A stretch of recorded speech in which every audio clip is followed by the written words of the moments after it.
Hey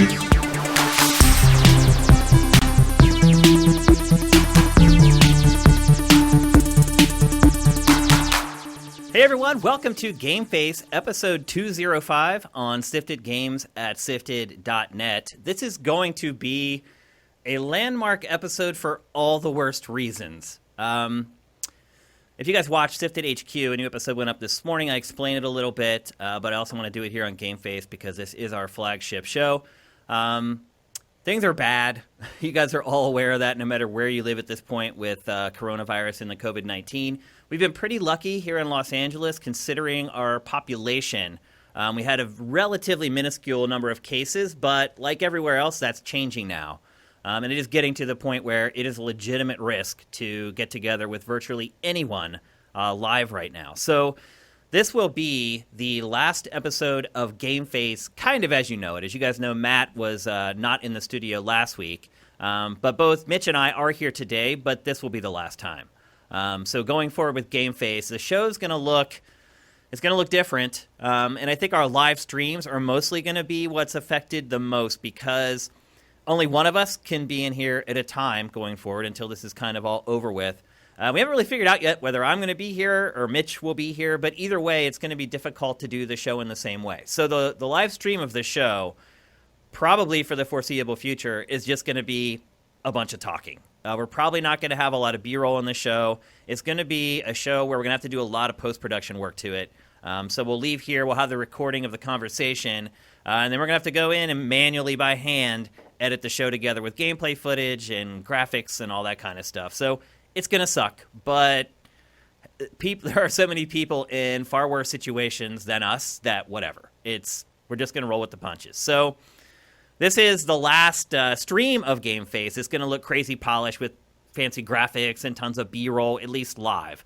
Our patrons, people who subscribe on Patreon, they're going to be able to get the polished version of GameFace. It probably won't be going up the next morning, though, because, like I said, there's going to be a lot of post-production work that needs to be done.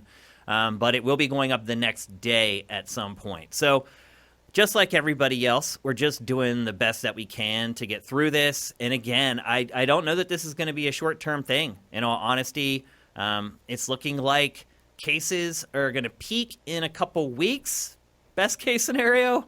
But that doesn't mean that it's over. I mean, that just means that we start down the tail, which could also go on for quite a while. So anyway, just wanted to let you guys know what's going on here. It's got to the point where basically, as somebody who's running the site, I thought to myself, when it gets to the point where I'm nervous about going in, that's when it's going to end. And we've reached that point. So 205. Hopefully this episode won't go down in infamy as the last show we ever saw like this. I know everyone's going through tough financial times right now. Some people are losing their jobs or they're getting their hours cut back or whatever. I just want you guys to know that I feel for you. It sucks, man. It sucks for so many reasons for so many people. And I just want you to know that my heart goes out to any of you guys who have lost your job. Obviously, with the way Sifted is set up, we might be in trouble too. So everyone's just kind of in the same boat. We just keep following the news and keep doing what we're told to try to keep as many people safe as possible. So anyway, we do have our crew here. We do have Matt on Skype. What's up, Matt Kyle? Hey, welcome to the minefields. Yeah, and you can see we have new graphics for the show that hopefully will help get us through kind of these tough times on the site and just in general. We're going to be seeing a lot more picture-in-picture and stuff, a lot more Brady Bunch-like stuff in the show, for lack of a better term. It's just really the only way to do it, and we're really lucky, in all honesty, that technology is at a place right now where we can do something like this at all, to be perfectly honest with you. Here's the story of a bug named COVID. I'm trying to figure out... You can see I'm coming to you from the robot room now. I got to look at you this way so I can point to you through the window. Oh, is that? Yeah. Yeah, we're doing the Brady. I'm doing the Brady Bunch thing. See, I only see you on Skype, right? So I can't see the show. Yeah. Matt doesn't actually have like the master video feed going to him. He just has a webcam that's kind of showing the studio. So all I can see is the side of my ugly mug. We also have Mitch, who's in the on shower duty, possibly for the last time for quite a while. Yeah, this shower ain't clean enough. I did come in yesterday when I was shooting stuff for Sifted HQ and like clean everything in here with soap and water water and wiped it all down. So I think we're good, but Yes. who very knows? much so. They're saying that stuff can live on the bottom of a shoe for like 5 years or I don't even know. It can live on surfaces for days, depending on the surface. Yeah. So it's a little Now, nerve-wracking. to be clear, it can be detected for days. Okay. That means you can find RNA strands of it. That does not mean it is infectious that long. Okay, that's Viruses encouraging. are very delicate. Yeah, and Viruses are very delicate. the crazy thing about it is literally soap just kills it instantly. The bubbles in the soap break up the strands of the virus, and it's just done. So I came in here literally with like soap and water and cleaned everything in here. But anyway, going forward, it's going to be different. Like I gotta say, I was at Target yesterday. I went out into the waste la la land, and they were like every cashier was wiping down the entire register, the pin pad, the conveyor belt between every customer. Like they were doing it upright. Dude, I won't touch anything. I won't touch doorknobs. I use my elbow to press elevator buttons or anything like that. I don't touch anything. Yeah, I mean, I was at Target, and they were wiping down the self-scanning stations. They wouldn't let you touch the station until they wiped it all down completely. And then also in our conversation, Shane, I mean, our reaction has been a little bit different because things have been changing in LA. Like last time I went to the grocery store, 5 days ago, it was fine. Yeah, things were getting picked off the shelves, but now it's a 25-person limit to go in the grocery store. Yep. So it's way different. That made us have conversations about reassessing what we wanted to do going forward. I mean, the good news is that we got some encouraging news here in California yesterday. The hospitals here have been prepared for this crazy spike, and they expected it to start happening in the last couple days, and it hasn't happened. So it appears that what we're doing is working. So everybody keep doing it. What frustrates me about this whole thing that people won't get is the longer it takes for everybody to stay inside, the longer this is going to go on. So if you're feeling selfish and you feel like I need to go out to a bar or a pub or I need to go to a farmer's market, don't. Every time that somebody does that, you're just extending the period we're going to have to live in this hell. So everybody just hunker down for a couple months. Just live on Twitch, watch our podcast, watch all the other podcasts. We're going to be here to kind of help you guys get through it, give you guys some entertainment. I know everybody at this point, myself included, I'm starting to run out of TV shows to watch. So, and there ain't new ones coming out either because those companies want to wait to release them. So Disney right now is in a predicament because they want to maybe release the Black Widow and Mulan on online for quite an expensive price because they need revenue. Well, and they don't have anything in the works. Well, like The Walking Dead, for instance, again, I do still watch it, unlike everybody else on the planet. They went through a whole season, got to the penultimate episode before the finale this week, and now the finale isn't happening for like months. Same thing with a bunch of shows. A bunch of shows have to stop Supernatural productions. that happened with too. It's crazy. I've never watched a whole season of a show, got to watch the next to last episode of a season, and then had to wait like months for it. But they hadn't got the post-production done for that last episode, and they can't bring people in to do it. So, yeah, entertainment's starting to run a little bit dry. I would just recommend literally living on Twitch and just kind of put together a schedule of like when we go live, when Easy Allies goes live, when Kinda Funny goes live, IGN, all those guys, and just stack them and get yourself a schedule. Also, is anyone watching this who has finished every game they own? That's true. This is a good time to get through backlog stuff as well. And there are great games good coming time out. For a JRPG. It's a great time for Especially Persona if you got it 5 early. Royal. Or you got Final Fantasy VII early. Yeah, that's true. I mean, Persona 5, if you started it now, might get you through this whole thing. That's how big it is. It's like 100-some hours long. When I first played it, it took me an entire month. I tried to review that game, and it took me an entire month because I spent 120 hours on that thing. Yeah. I mean, the good news is there are good games coming out, and we're here to talk about them with you guys right now. Nintendo had a big event last week, a Nintendo Direct Mini. We're going to kick off the show with that.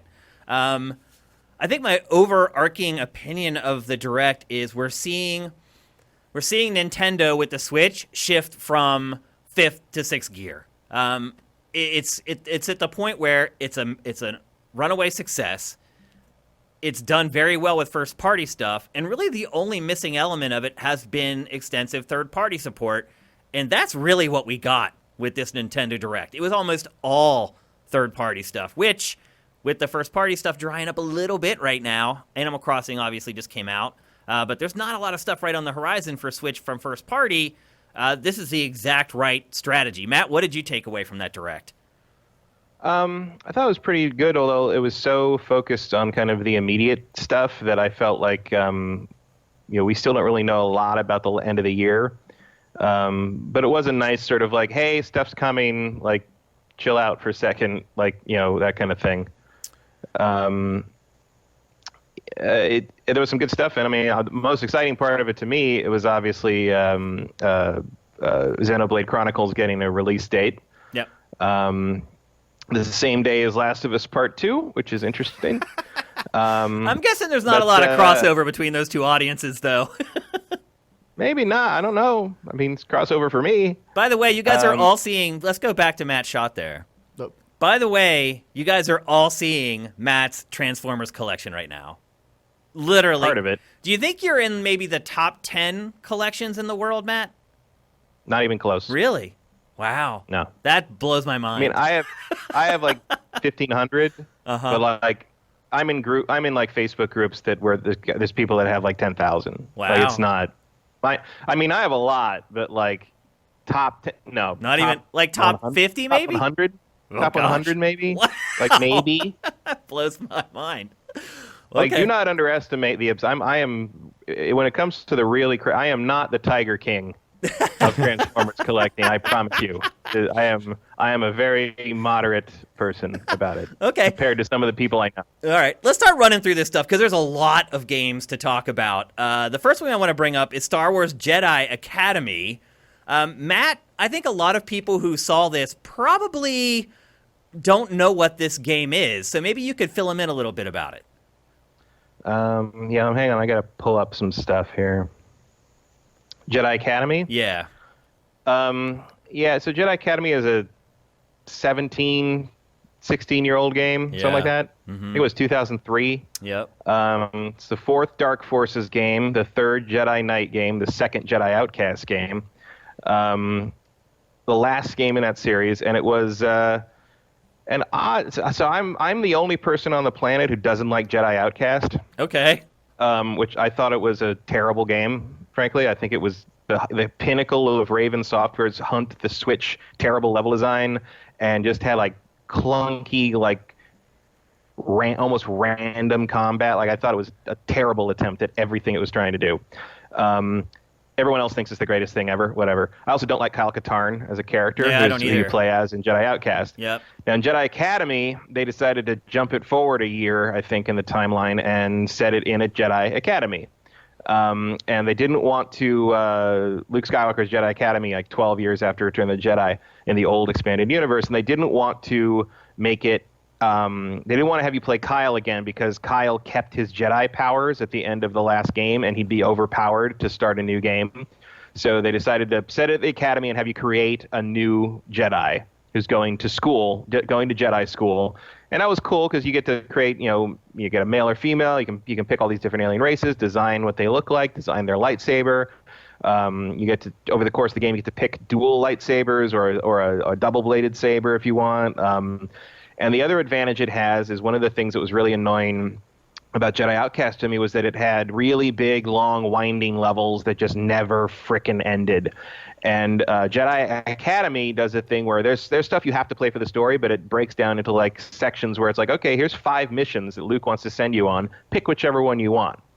And and you go and do whatever you want. They're sort of like quick little self-contained places. They're all on different planets, and they all have different ideas. Like, some of them are platforming focused, some of them are combat focused, some of them are puzzle focused, and it's just a much better game. Like, the level design is just way more interesting. They clearly let the level designers kind of go nuts with whatever they wanted to do on a bunch of them, and it just feels like a more inspired game than Outcast was. And it has been on the other platforms for a while, but if you haven't ever played it before, and I know a few of my friends that are younger and have Switches have never played it before, and you wanted Fallen Order to be more of like an kind of an action RPG build your character thing where you get to design your own character and not get stuck with Cal as sort of a pre-rolled character. This might be what you're after if you can deal with sort of the jank of a 17-year-old game. Are you surprised that they've revived this game? It seems very random to me. They've been, I mean, the backwards compatibility or kind of the resurrection of the old Star Wars games has been in process on various platforms for the last 2 years or so. Like the Xbox One has a ton of old Star Wars games on it, even going back to the original Xbox backwards compatibility stuff. And this is on it. So it doesn't super surprise me. Outcast hit the PS4 a while, like last year. So they are bringing back these old games, I think, just to have some kind of content on these platforms. Because it's better than nothing. Like you're really in better than nothing territory with Star Wars right now, is because of how badly EA has mishandled the license. But like it's not a bad show. I mean, it's kind of tough to play on a controller. I haven't played the Switch version, but I have played it on Xbox One, and you are talking about a game that had a ton of force powers you could map to all the number keys and a keyboard, obviously. So they had to come up with a bunch of weird ways to sort of like switch between the powers, like with a controller, and it doesn't quite work as well. But it's functional. But it does feel these games were pretty tough, even on normal difficulty on the computer. And I feel like even on normal difficulty, they are not as hard on the consoles as they were on PC. Now, granted, Xbox One I'm playing it, it's technically the original Xbox version. So maybe they did that at the time to make it simpler because controller schemes didn't work as well. But it is fun to play a game that's like that old and realize how far we've come, just in terms of how facial animation and the fact that when the character's not moving, the character just stands there and doesn't move. Like there's no. It doesn't have an idle animation. No, they just stand there like stone still. So you think it's so like weird. crashed or something? Yeah, it looks like an error, but like. It's I think it's the Quake 3 engine or a modified version, so it's a nice flashback to that. Should people buy it, Matt? I mean, it's $20. It's not if you're craving some Jedi action or you got a nostalgia pang for these old games. Like, I think it's the probably the second best game in the series. The best game is Dark Forces 2 Jedi Knight, but almost nobody. There's no console version of that, and the only version I think that works right now is on. GOG. You can get it on GOG, and it's kind of I haven't actually gotten it to work properly with my 3D card yet. Like you have to like kind of mess with it a bit, and it's even older. That's like first wave 3D acceleration stuff, so it's even older. So this is a little easier to stomach, I think, for a modern audience. It's cool. Like, and it's an old clunky Star Wars game, but for $20, it's fun watching It's fun watching my 20-something friends play this and be like, "This was Star Wars then?" Like, it's like, they're too young to have played this stuff, and they're like, my Jedi Master just wants me to call him Kyle. Like his name is Kyle. It's like, yeah, you don't think about how like, why does Kyle Katarn have a normal name? Right, Besides Luke, he's the only people with an actual real name. That's true. In Star Wars. That's true. All right, next up, Panzer Dragoon Remake. Another game that was shown off in this direct and then just dropped, announced, and then off you go. You can buy it. This is not to be confused with Panzer Dragoon Saga, which is literally a legendary RPG and the one that people really kind of opine over. This is an on-rails shooter. How do you think this is going to fly in today's market, Matt? Because I think Panzer Dragoon Saga would do fine. This game, not so sure. I don't know. Like, it's hard to predict what things will work and not work on the Switch. Like, people seem pretty open-minded about buying some of these things in a way that surprises me a lot. Yeah, the right platform for sure for this. Yeah. So I'm not sure. I bought it just because I'm a Panzer Dragoon nut, and I figure any little thing I can throw in the coffer there might help get a Panzer Dragoon Saga remake at some point in the future. Why will they not do that? Why will Sega not do that? It makes no sense whatsoever. It's just I think it would be they lost the source code, so it would be a ground up remake. I think that's okay. I think it needs to have that done though, doesn't it? I mean, maybe at this point though, I'd wait to do it for next gen systems. So maybe that's what they're stalling for. That could be. Yeah. And I think Panzer Dragoon Saga, not Saga. I think Panzer Dragoon 2 is a better game than 1. So hopefully they're going to do 2 as well with this treatment, because it does look nice. It does, and this is also coming to PC eventually. It's a timed exclusive on Switch, and Stadia. And Stadia? Yes, okay. and Stadia all this winter. Okay, so you have a little bit of a window with Switch where you can only buy it there, but it is eventually coming to other platforms, so keep that in mind. Next up, an ARMS character is coming to Smash Brothers. Matt, is this a case of they're just running out of characters to put in the game, or do you think it's a good fit? I mean, I don't know if it's a good fit. I don't care about ARMS at all, but I do keep eyes on sort of the the Nintendo chatter online sometimes, especially on Twitter and such. Hard to and avoid. People have asked for ARMS for a while. Okay. Like people do want an ARMS character in there. The hardcore fans do want that game to be represented in the roster, so it makes sense to me. I mean, it's not going to get my money yet, like for the season pass or anything, but like it's not. It to me, it's an indication that they're listening. Yeah, I think it's both. ARMS offers a unique way maybe to have the combat be for that character because the arms can extend. I don't think there's a Smash Brothers character that has an ability like that. So I think it offers something a little bit different. No, but my point is that would that break the game? Because it's so out of character for the rest of the franchise to have a character that can operate in the way ARMS characters do. I think there's a way you can limit it. Maybe you only limit the arm extensions to grabs only, and maybe the arm movement isn't as quick, so it's easy to dodge and you have to time it correctly. I think there's minute detailed changes you can make to the character to be able to accommodate for having arms. Well, a lot of this stuff just flat out isn't going to work because one of the strategies in ARMS is you send your arms out, but then you can curve them around objectives and other characters. I don't see how that's going to work on a 2D plane. So I think just organically they're going to have to kind of nerf what you can do in the real ARMS game for the character that ends up in Smash. Yeah, I mean, I wonder if you could stand still maybe, and like the character would be standing still when you throw your arms out, but you can use the controller to control the movement of the arm itself, almost like a movement of like a snake. Yeah. That way you are limiting, you have the extension of the range of the character's attack, but at the same time you are limiting the character because you are vulnerable by standing still. It would still be on a 2D plane though, so you'd only be sort of drawing that line of the arms from the side, so to speak. Exactly. Which could work. It'll be interesting. I think this may be one of the more interesting characters to ever come to this franchise, in all honesty, to see how they handle it. Because, dude with a sword, that's easy to get into the game. Arms, not so much. So something I thought that might be hilarious that they could do is the arm person shoots their arm from one end of the map, and then it comes back on the other side and whacks the person.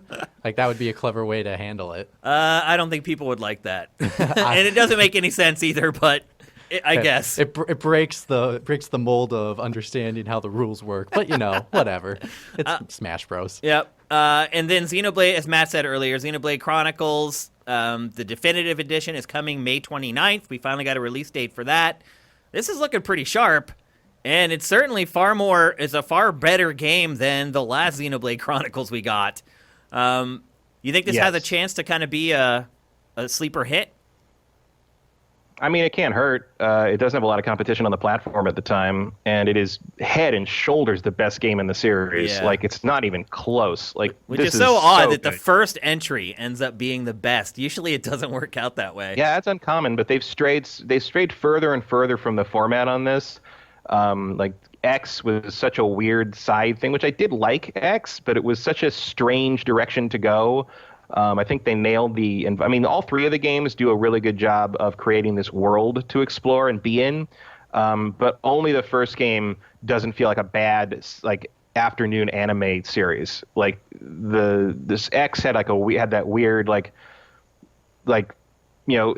was like watching like an anime series made for like 10-year-olds. Yeah, with like I all the bounced weird off episodes it. I stuff couldn't and all stick that. with it. Yeah. And then Xenoblade Chronicles 2 is just trash from that perspective, from top to bottom. I couldn't take the terrible, weird quote unquote comedy and the bad writing and the weird like TNA designs of all the blades were just embarrassing. Like, it was Like it was a game.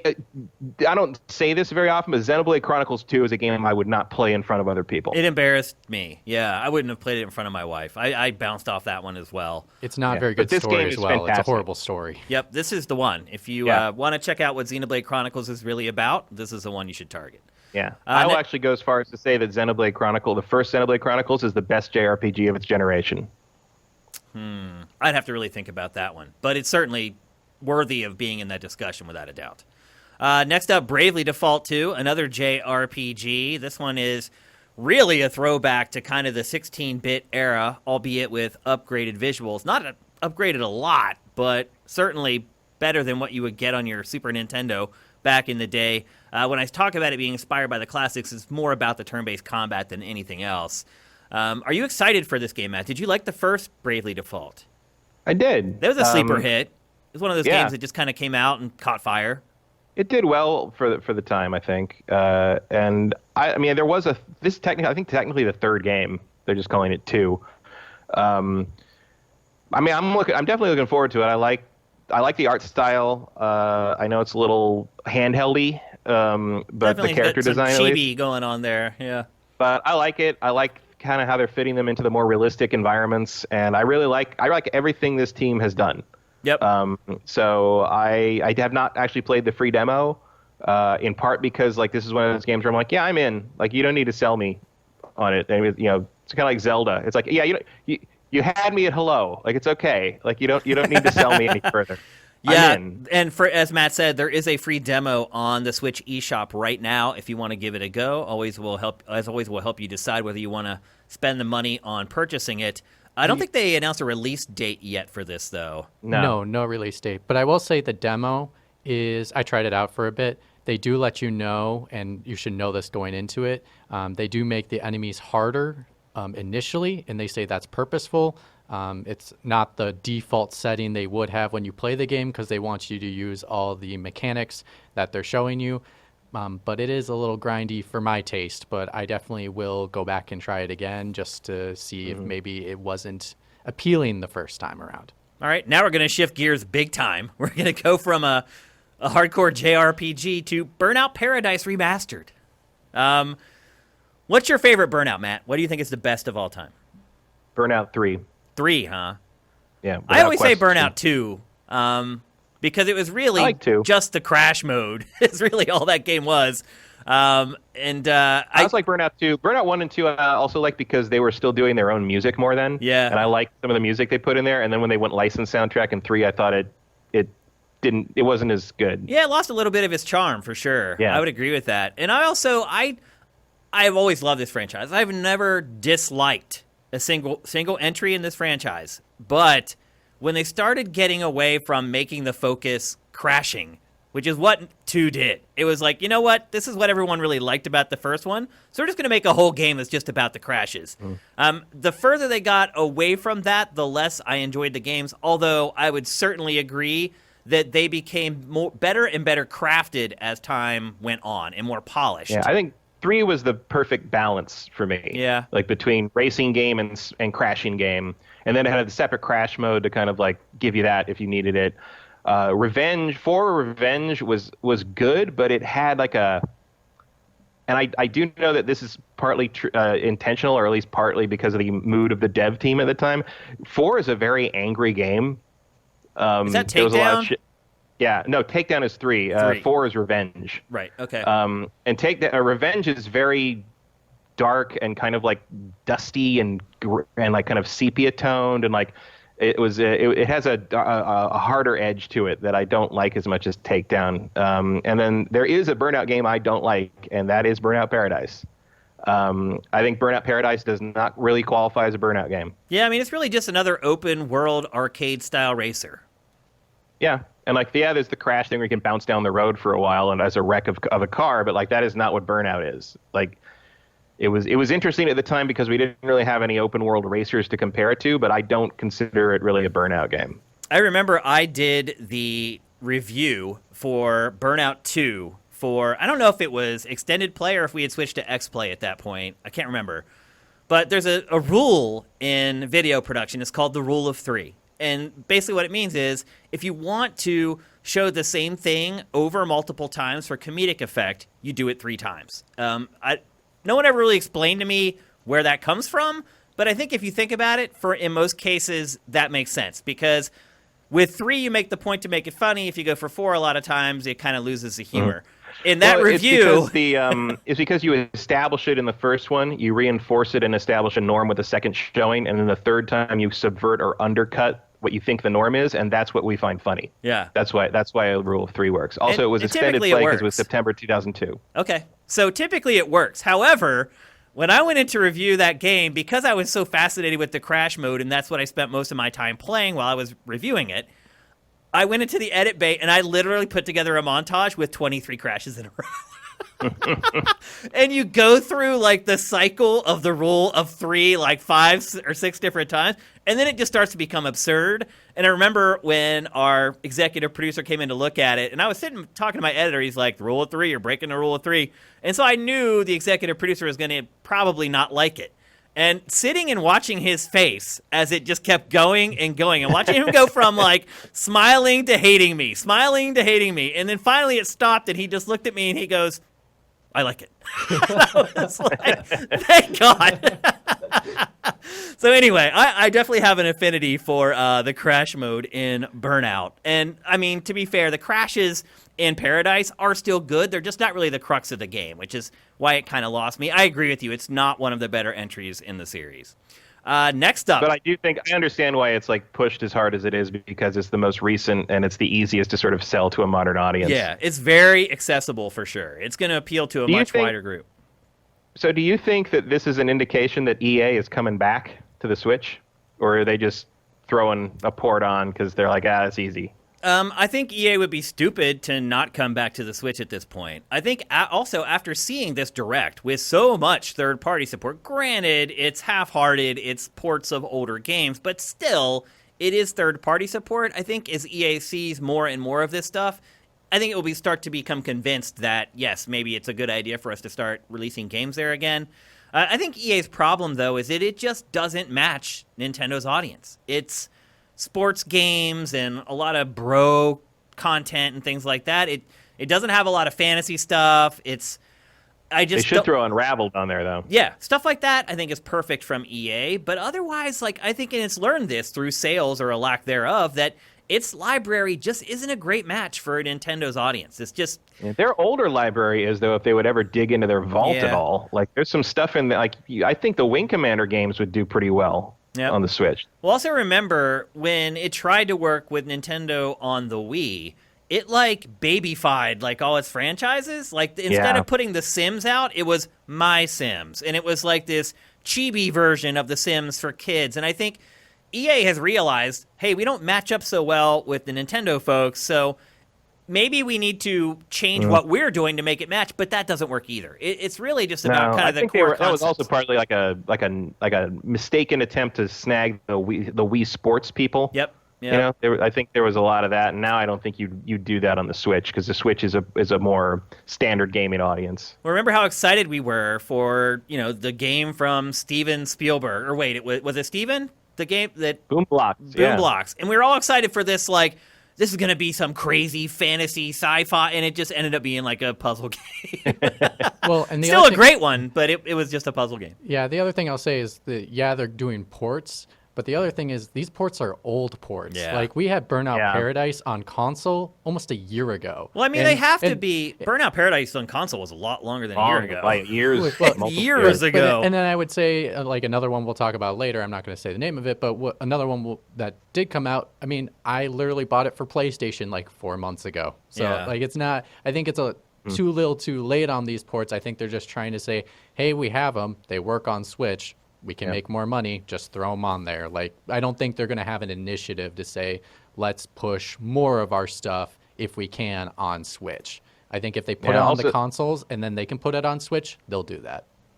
Yeah, also, the Boom Blocks was where we found out that Steven Spielberg listened to the G-Force podcast. Oh, that's right. That's right. Because Adam was at some party and some guy, Spielberg's assistant or someone, came up to him and said, "Oh, Steven just wanted me to say thanks to you for the kind words about Boom Blocks, and he really enjoys feedback, the show." Huh. And Adam's like, "Steven who?" And then he comes back and tells, I'm like, "Dude, you can't tell me Steven Spielberg is listening to me. Like, that's not cool. I can't. Now I'm just going to think about everything I say too much." Yep, that's awesome, though. Speaking of more ports, they go on. The BioShock collection is coming to Switch. The first time BioShock will have ever appeared on a Nintendo platform. This, I might argue, maybe isn't too late. Because this, to me, is a franchise that I think will appeal to the typical Nintendo audience. Yeah, I mean, it's too late for me. I have this series 3 times over on 3 separate platforms. It's just, all the 2K announcements for this are too little too late, but also a good sign. I guess is what I'd call them. It's like a harbinger, because... and you actually got this free with PlayStation Plus 2 months ago. That's how I got these games. Yeah. But the bottom line is there are a lot of people who own Nintendo consoles that only own Nintendo consoles, and they've never played some of the best games ever made. So I like that at least those folks are going to be exposed to some of the stuff that we've been enjoying for a long time. It doesn't do anything for us. But you could at least say that there's a strong shortage of games like BioShock on the Switch. Oh, yeah. I'm not going to use that stupid subgenre name, but it's there aren't any really. There's nothing else like. There's no Deus Ex games on it. There's you can get any Prey or anything like that. So it does actually fill a void in the library. And I think a lot of these games are filling voids. The lower third says, you can't see it, Matt, but it says plugging holes. Like, that's essentially what they're doing with all this stuff. And I think the portability, like a friend of mine owns a Switch. He'll try to buy anything he can on Switch third party because he likes to take it on the go. Yeah. And that's really appealing maybe that's probably the X factor in all of this is that, these games you can take on the go compared to we have to sit at our console. That doesn't really matter right now, does it? No, we can't go anywhere. If you're sharing a TV with other people you're quarantined with, I guess you. Hey, Mitch, you might want to flip to a camera there, bro. Sorry, my bad.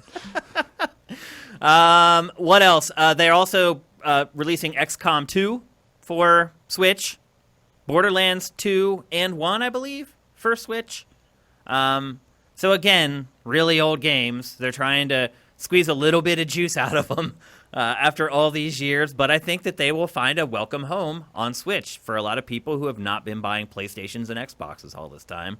Then they got to some more exclusive stuff for Switch. They talked about DLC for Pokemon Sword and Shield. There's going to be 2 new areas added at the end of June, and it looked like a bunch of other smaller stuff as well. Matt, do you think this will convince you to pick it up again and play it some more? It might. I mean, I have been out of that for a long time since I got all the badges. Maybe. It depends what else is out then. Yeah. I mean, it is typically June is a pretty dead month, in all honesty. Yeah. I don't actually know what's slated for there. Yeah, so it may find a window there where people will re-engage with it. No freaking movies to see, that's for sure. Yeah, that's for sure. I mean, again, even more movies are getting pushed out of the year to next year. Yeah. It's entertainment's going to start drying up real fast here. So some of this stuff that doesn't Uncharted movie got pushed, of course, but that was going to happen anyway because they don't even have a script yet. That wasn't coming out this year, you crazy people. Yeah, some of this stuff that may sound unappealing right now, we may have a whole different perspective on it in about 2 months. So we'll see how that works. That's a good point, Vincent. End of June is Ghost of Tsushima, so I'll see you later, Pokemon. Yeah, that's not happening. Maybe in August. Yeah, that's a big one. And I think most people would probably agree with you there. Again, there are some people who only own Switches, though, who will play the living crap out of that DLC. Also a good point from 89 Real Talk there. I think Jedi Academy is a cool thing, but actually the big Star Wars news in this Direct was Pod Racer. Oh, yeah, from the N64 racing game. Pod Racer is a huge childhood nostalgia hook for people who grew up with the prequels. Yeah. And I like it, too. I thought it was a good game. It was good, yeah. It was hard. And I think that's going to be a big deal, especially for people who are tired of Mario Kart. Yep. Yeah, there aren't a lot of great racers on Switch still. I mean, honestly. So some of these games are, again, plugging holes in the software lineup. Next up, Ring Fit Adventure is getting DLC. I have a feeling this game's going to get DLC for a really, really long time. This game has it's a really natural expansion kind of platform. Yeah, I mean, if you're just looking for new workouts, you think about all these workout platforms online. It's like there's that company Beachbody that makes like the Insanity and the P90X workouts. I did Insanity back in like 2012, and it is insane. I'll give them that. But back then, I had to pay like $300 for this set of DVDs. Now, like, you can't even buy that stuff. You just go to their website and you just subscribe to it, and then they just keep giving you new workouts every day. I have a feeling that eventually Ring Fit Adventure is probably going to turn into something similar, where there's just new workouts being uploaded all the time. And it could become a very, very successful product for Nintendo. As of right now, it's sold out everywhere. It's been a slow burn for this game. When it came out, like, I had problems finding it, but then we saw the sales numbers for the first month, and they weren't amazing.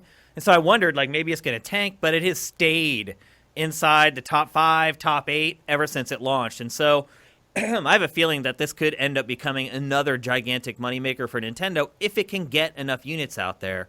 It seems like it's having problems manufacturing enough of the workout rings. That would be my guess as to why there are shortages of the game. Especially right now. Yep, exactly. So if you have a factory that's like making toys typically and you're trying to get an extra line set up there right now and people are calling in sick because they can't go to work, it's a problem. But I think maybe I discounted Ring Fit Adventure a little too much when I first gave it a go.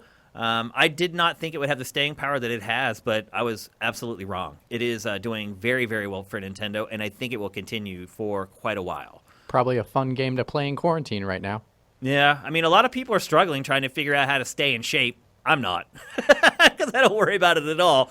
But a lot of people who are used to going to the gym every day. I mean, Mitch, you were going to the gym before all this happened. Yeah, I use the roof of my apartment now. Yeah, a lot of people. That's because it's the most space. Like, my roommate tried to work out in our living room, and it's tiny. Yeah. And I'm like, dude, how are you doing this? And you're also starting to smell. So. Oh yes, I'm like, at least he puts a towel down, Oh, so he's nice like that. But I'm just like, you can use the roof. And I think I will. I went out to my car the other day, and there was a woman in our garage running laps in the garage. And I was just like, what are you doing? Like, you can go out there and run. You're fine. Like, as long as you're not in a mosh pit, like, you're going to be okay. But it's she was probably literally better than running by cars that might actually have it on their surfaces look, you can't live like that. But she was not going to leave, man. She was just doing literally, it was like 50 feet back and forth, 50 feet back and forth. I was like, if you get to that point, it's probably just not worth it. But yeah, there's a bunch of weird stuff going on where things like, I ordered a case of paper towels like 3 weeks ago because I knew I was running low, and so it took a while to get them delivered. But they got delivered, and I left them out there for a while because just I hadn't had time to get out there. And I come out to pick them up, and it's a case, so it literally says Brawny or whatever on it. Oh. It's the box that like is labeled like from the factory. And there was someone standing outside my pedestrian gate staring at it. No way! I'm surprised they were still there. I'm surprised they didn't jump the fence. They could have probably jumped the fence, so I think they were thinking about it. And I've never had a problem with packages going missing. I've never had a problem with anyone trying to trespass ever. And I have like computer equipment delivered and film equipment delivered, and brawny paper towels are the things that almost got snatched. And I come out and I'm like, "Can I help you?" And he's like, "Oh, sorry, wrong house." Yeah, sure it was. Yeah. Yeah, he's looking for the house where the paper towels are sitting on the lawn without the person coming to get them. That's the house he's looking for. It's crazy times we're living in. Next up, Marvel Ultimate Alliance 3 got its final DLC, and it looks to be the best yet. It's called Shadow of Doom, and it's kind of centered around the Fantastic Four, and as you might guess, Doctor Doom. It looks to be the most full-featured and interesting of all the DLC that's come for this so far. Mm-hmm. And what's going on with the Fantastic Four right now? The Fantastic Four who knows what the schedule for the movies will turn out to be after all this, the dust settles here. But Fantastic Four will show up in late Phase 4, early Phase 5, so probably 2022. Okay. In the Marvel Cinematic Universe. It was funny. One of the things I've been doing has been reading old video game magazines. Interesting. That I have in kind of backlog little magazine holders I have, because I did collect a full run of VG and CE a couple years ago. Uh-huh. Andy Eddy's old magazine. And it was a review of Captain America and the Avengers for the Super Nintendo. And the reviewer, this is a 1993 snapshot. The reviewer complains that the game is about the Avengers, and couldn't it be about someone more interesting like the Fantastic Four? Mitch, you okay in there, bro? Are you still awake? Just to give you an idea of like how different the landscape is now in terms of what people think about the Avengers versus the Fantastic Four. Yeah, I mean, really, to me, I think most people our age might, before the MCU, might have thought of Fantastic Four of the original Avengers, really. They were kind of the bigger super group before the Avengers, but then the movies kind of flipped it on the script. Yeah, they were much more prominent. Because the Fantastic Four movies were not fantastic at all. No. They were pretty much abysmal. Also, the Avengers had a terrible lineup for years, most of our lifetimes. They were like also rans, like Captain America wasn't there, Iron Man wasn't really there much. It was like a bunch of like try-hard, like it was Black Knight and like Tigra and like all these like weird C D-listers. And one of the reasons the Avengers became more popular again in the 2000s and moving forward in the movies is because they brought the original, the core cast. You got Thor and the Hulk and Captain America and Iron Man. Like you get the big guys back. So and a lot of them are in that game, that old Captain America and the Avengers game. But like no one cared about them then. Yep. Fantastic Four always was getting pushed. Fantastic Four had a cartoon series at the time. Like, was always a kind of prominent, and it was for years that horrible movie was supposed to come out, but never came out. The Richard Corman one. Oh, right. And, I forgot about that. And it took this modern day of like where movies determine what people think mainstream about superheroes to ruin the Fantastic Four. So well done, Sony. Another good job. Yep. At least we don't have to see that Morbius movie till next year. Yep. And then the final element of the Nintendo Direct was a special Easter event for Animal Crossing New Horizons. Some kind of a bunny-related event. I'm sure there's going to be Easter egg hunts and all that kind of crap. And you can craft like tons of bunny and egg-related furniture and everything like. And that is one of the coolest things about Animal Crossing, is that how it celebrates the real world and real life. There's big events for pretty much every holiday, your birthday, all that kind of stuff. And I kind of like games that kind of cross over that stuff. It's gotten a little bit out of hand now with so many games as a service, because every holiday, every game as a service has something for it, even if it's just like a new weapon skin or a new costume or something like that. And I'm sure once Easter starts rolling around, we'll learn about a lot more related to that particular holiday. But these things are kind of losing their sting a little bit over time, even though Animal Crossing, I would argue, was one of the first ones to really do it. So things are kind of coming back full circle. So that's the Nintendo Direct. And then there was other big news from Nintendo that broke yesterday, and then there were confirmations that went up today. So Super Mario Brothers, it's hard to believe this, it is coming up on its 35th anniversary this year, which makes me feel very, very old, I would just add. And in honor of that, Nintendo is blowing out Mario games, and not the ones that you would expect. You might think, oh, we're celebrating the original 2D Mario. They're going to do something with other 2D Marios. No. Nintendo is bringing back some of the very best 3D platformers in the Mario franchise. So Super Mario 64, Super Mario Sunshine, and Super Mario Galaxy are going to be packaged together as a collection. No 3D World's in there too.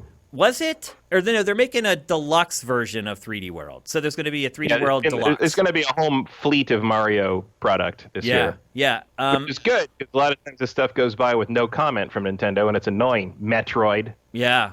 I mean, some of these games, it's going to be huge that they're going to be in HD. I mean, Super Mario 64 in HD. I mean, there's that fan-made one that looks freaking amazing. And we Dolphin and stuff, you can do that. But like, it's really good. Like, and look, they've done the 2D ones to death. Like, you can get those things on any platform you want. Like, these games need some love, and it's about time. I also feel like with Super Mario Maker at this point, like, do you really need to re-release any old 2D Mario games anymore? Like, I just don't think you do. Yeah, we're covered on the 2D. This is exactly what I want to see. Exactly what I want to see. I am freaking jacked. I am wondering, though, what the interest level will be for this stuff, because I'll be honest with you, 3D platformers right now feel like a dead genre. I mean, unless you're a Mario 3D platformer, the market seems pretty limited at this point. And the good news is, but I think Mario's got a magic to him, and Mario 64, everybody loves that game. Yeah. It'll be just fine, I think. It'll be a big hit. And I think another thing that's going to help is, I mean, this is the big stuff for 2020 for Nintendo. If you look at its first-party lineup, there aren't a ton of things left that aren't released. We have Metroid Prime, obviously, but... Well, that's not this year, no way. Right, yeah. But I think it also bodes well for next year, which is the 35th anniversary of Zelda. Yeah. Which I imagine that's when Breath of the Wild 2 will show up now. Yep. But I really hope that this indicates that we might get some like solid remaster collections for the 3D era of Zelda on the Switch, because we are still missing the HD ports from the Wii U of Twilight Princess and Wind Waker. I would love to see the 3D remakes from the 3DS of Ocarina and Majora's Mask get like a Switch up-res treatment. There's a whole lot you could do. You could find a way to make the Skyward Sword work. You could really get a nice Zelda collection of the more latter-day stuff on the Switch and make that feel like a go-to place for the entire Zelda series. I'm just excited for a lot of people to really get to play Super Mario 64. I think a lot of people know that it's this classic game that, broke down all these barriers and kind of set the modern 3D action game into motion. I think everyone gets that, but I don't think most people have actually taken the time to go back and play it, and that's because either you had to find an old N64 and dust it off, or you had to have a handheld. And if you didn't do either of those, or you bought it on the Wii, like they had the Virtual Console version. That's right. Or you're a speedrunner and you're playing it on an emulator. Right.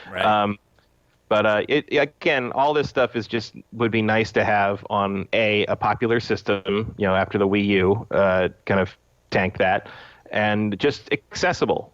And Mario 64. I did like the idea of having a portable Mario 64 on the DS, but I never found the controls on that to be adequate. I couldn't do it, and I played the living crap out of Super Mario 64, and I literally played probably to 20 stars on a handheld, and I was like, I just felt like I was fighting against it the whole time I played it. Yeah, definitely. And so this to me is a big deal. I think a lot of people probably look at this game and it looks so simple, and it's like it is, but I think that's what makes it brilliant still to this day. It is just kind of simmered down the essence of Mario Brothers into a 3D game. And as time went on, they became more complicated, and sure, they looked better. They probably played a little bit better, although I'm not sure about that, because this game's controls are sublime.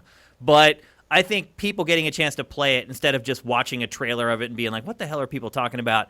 I think a lot of people are going to get why this game is considered one of the best of all time. So I'm really excited for more people to be able to access that game. And what also helps it is, we had Odyssey come out a couple years ago. Yeah. And that sold really well. So it probably showed confidence that a 3D Mario game releasing the old stuff again can be doable. Well, that's what I said. I said everything except for Mario.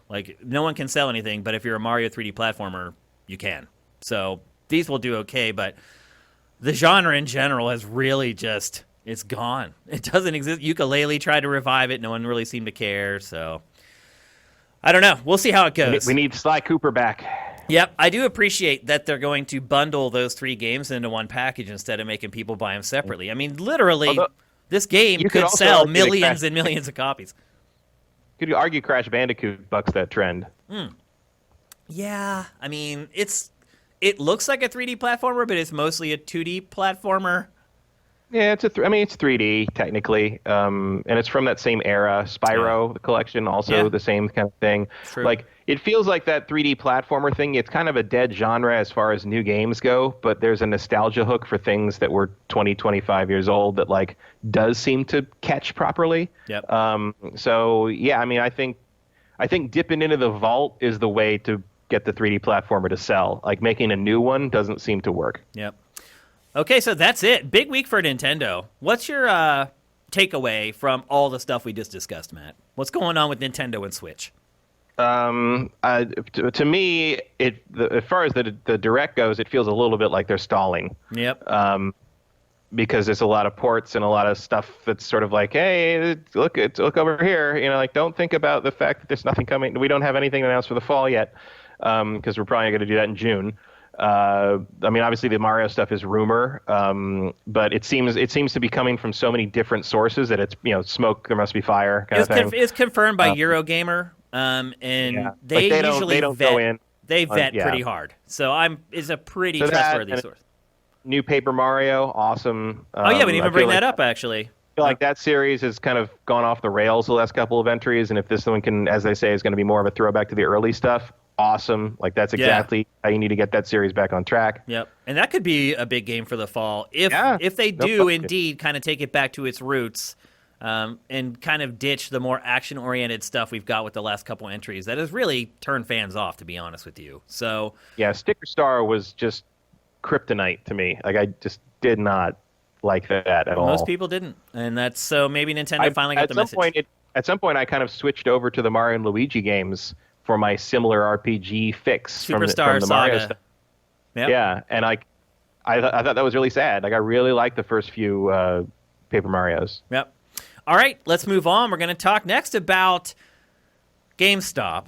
I think a lot of people have been discussing how companies and corporations right now are at an inflection point, and how they act and how they treat their consumers and how they treat their employees is something that is going to stick with them for a long, long time to come. People are always going to say, remember when company X, Y, or Z did this during the coronavirus outbreak? And it could be good or bad. It could be like, oh, remember this company paid all their employees for 3 months and they didn't work for 3 months and got paid by the company. Or it's going to be, hey, this company, like today, I don't know if you heard about the stuff with Amazon where a worker stood up and was like, hey, this isn't safe, and they fired him today.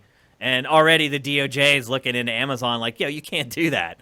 So you're going to get these different perspectives. Also, Jeff Bezos could pay everybody double time for this entire crisis and not notice the difference in his bank account. Oh, I know. So it's complete not. Remember that when the Black Death happened, that pretty much ended feudalism. That changed buying power and how people viewed workers and how people viewed who was important to the economic system. Like pandemics change societies. Yep. So keep an eye on some of this stuff. It's going to be your living history here in multiple ways. Yep. And so all these companies are being judged right now. And it's not that they're being unfairly judged. People are looking at what they're doing during a time of crisis, and they're saying this is your true corporate culture that we're seeing right now. There's no more and subterfuge. Who could have guessed that GameStop wouldn't come out of that looking good?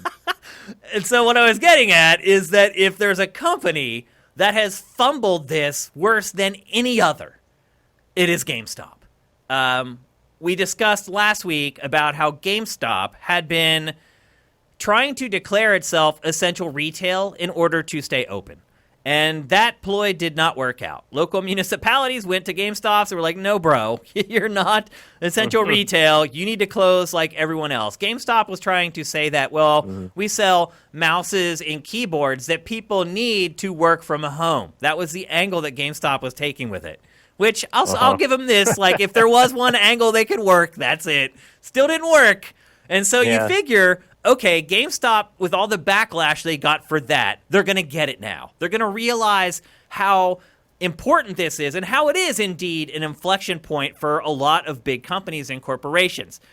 But no, GameStop could not learn its lesson. So it did not technically shut down its stores. What it did was it moved to curbside pickup. So you buy the game online, you select curbside pickup. When you buy it, you select the store that you want to pick it up from.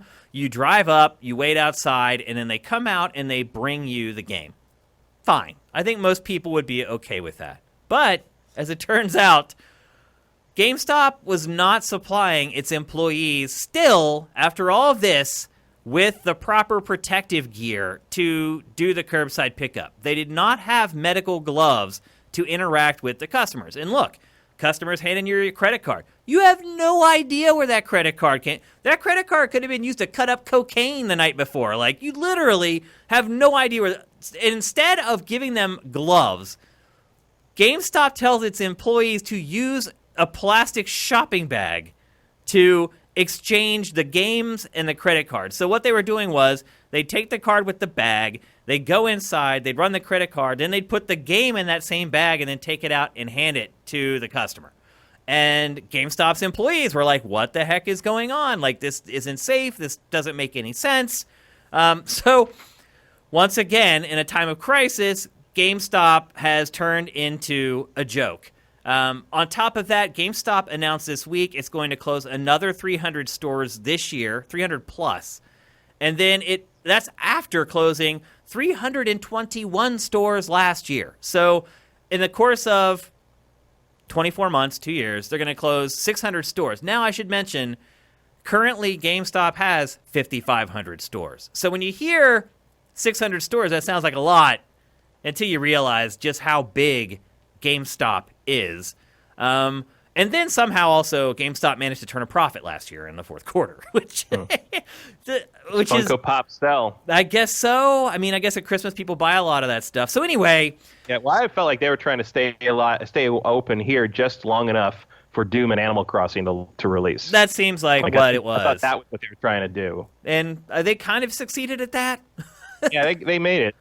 They made it, but did they? So that's the question. Did they really make it? Or is the company's reputation so sullied at this point that there's no coming back? Or was there no coming back a long time ago? I mean, I don't think there was coming back a long time. I mean, can you sully that reputation any further? I mean, I guess there's the bottom of the barrel always turns out to be a false bottom with this company and a whole lot of other companies.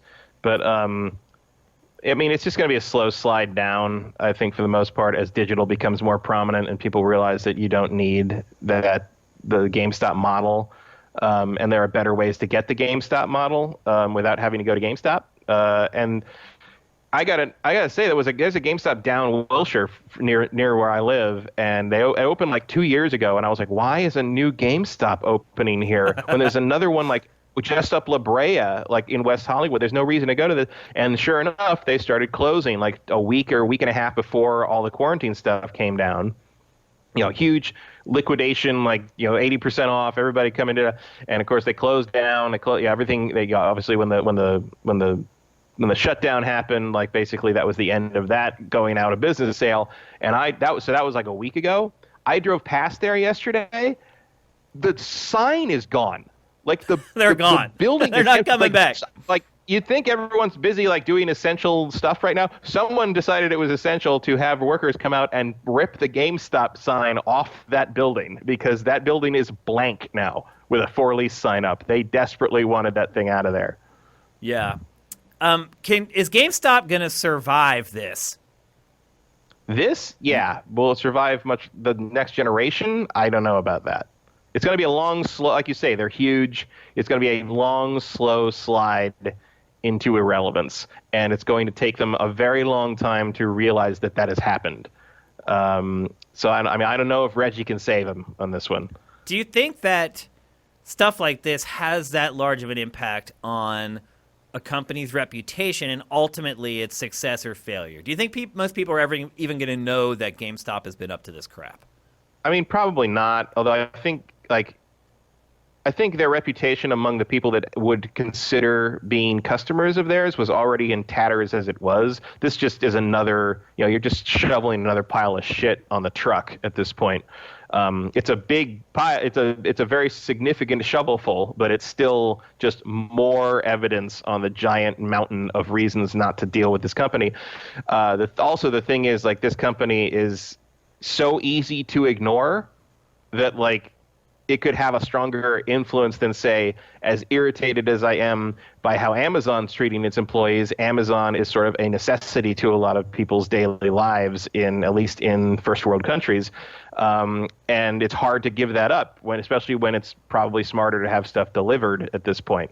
So it's like, yeah, I can say how much I hate that, but at the same time, who else is going to get me this stuff in a timely and safe manner?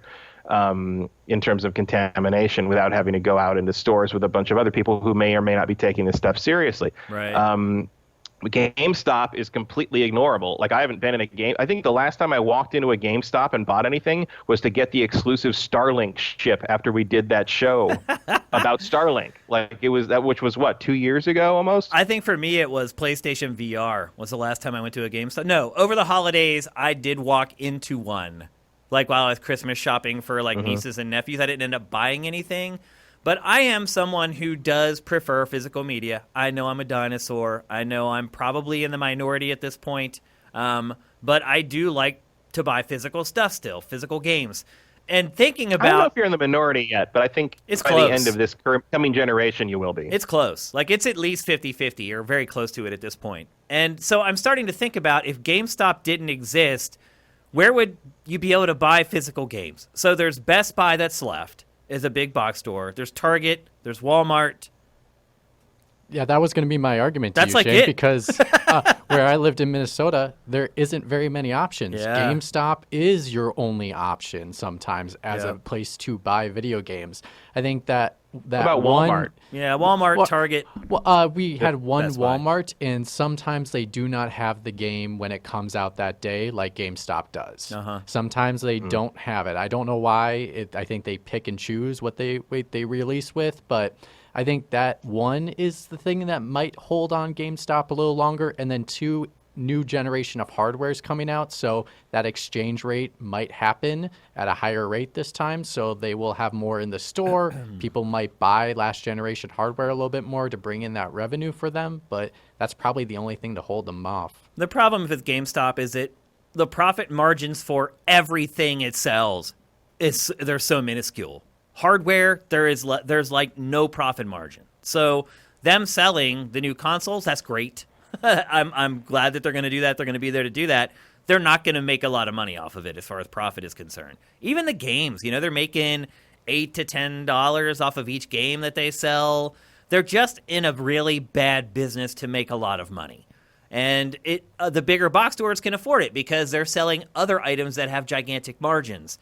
And, they get people in the door because they want to buy Halo Infinite, and then they try to get you to buy a bunch of other crap that has higher profit margins while you're there. GameStop can't really do that, but that's why you've seen GameStop try to diversify what's in its stores. That's why you're seeing them sell a lot more swag, a lot of Funko Pops and stuff like that, because you can actually make a profit on that stuff. I don't know. To me, Walmart, Target, Best Buy, they're good enough. Most of those stores do have stuff day and date. Walmart a lot of times is open 24 hours, and you can walk in and buy the stuff like right at midnight. The one thing I don't like is how, if you do have big launches now, if you have less stores, less retail spaces to get those launch products, it's going to be a huge CF, because instead of these lines being spread out all across all these different stores, now they're going to be consolidated into one. And maybe it's good for the industry to have 5,000 people outside of like a Best Buy. As a consumer, that's not something I really look forward to anymore. It's hard to understand. So if GameStop's gone, it's hard for me to see another chain coming in and taking their place. Like, I really feel like it may be the end of the dedicated video game retailer, minus like the ma and pa stores.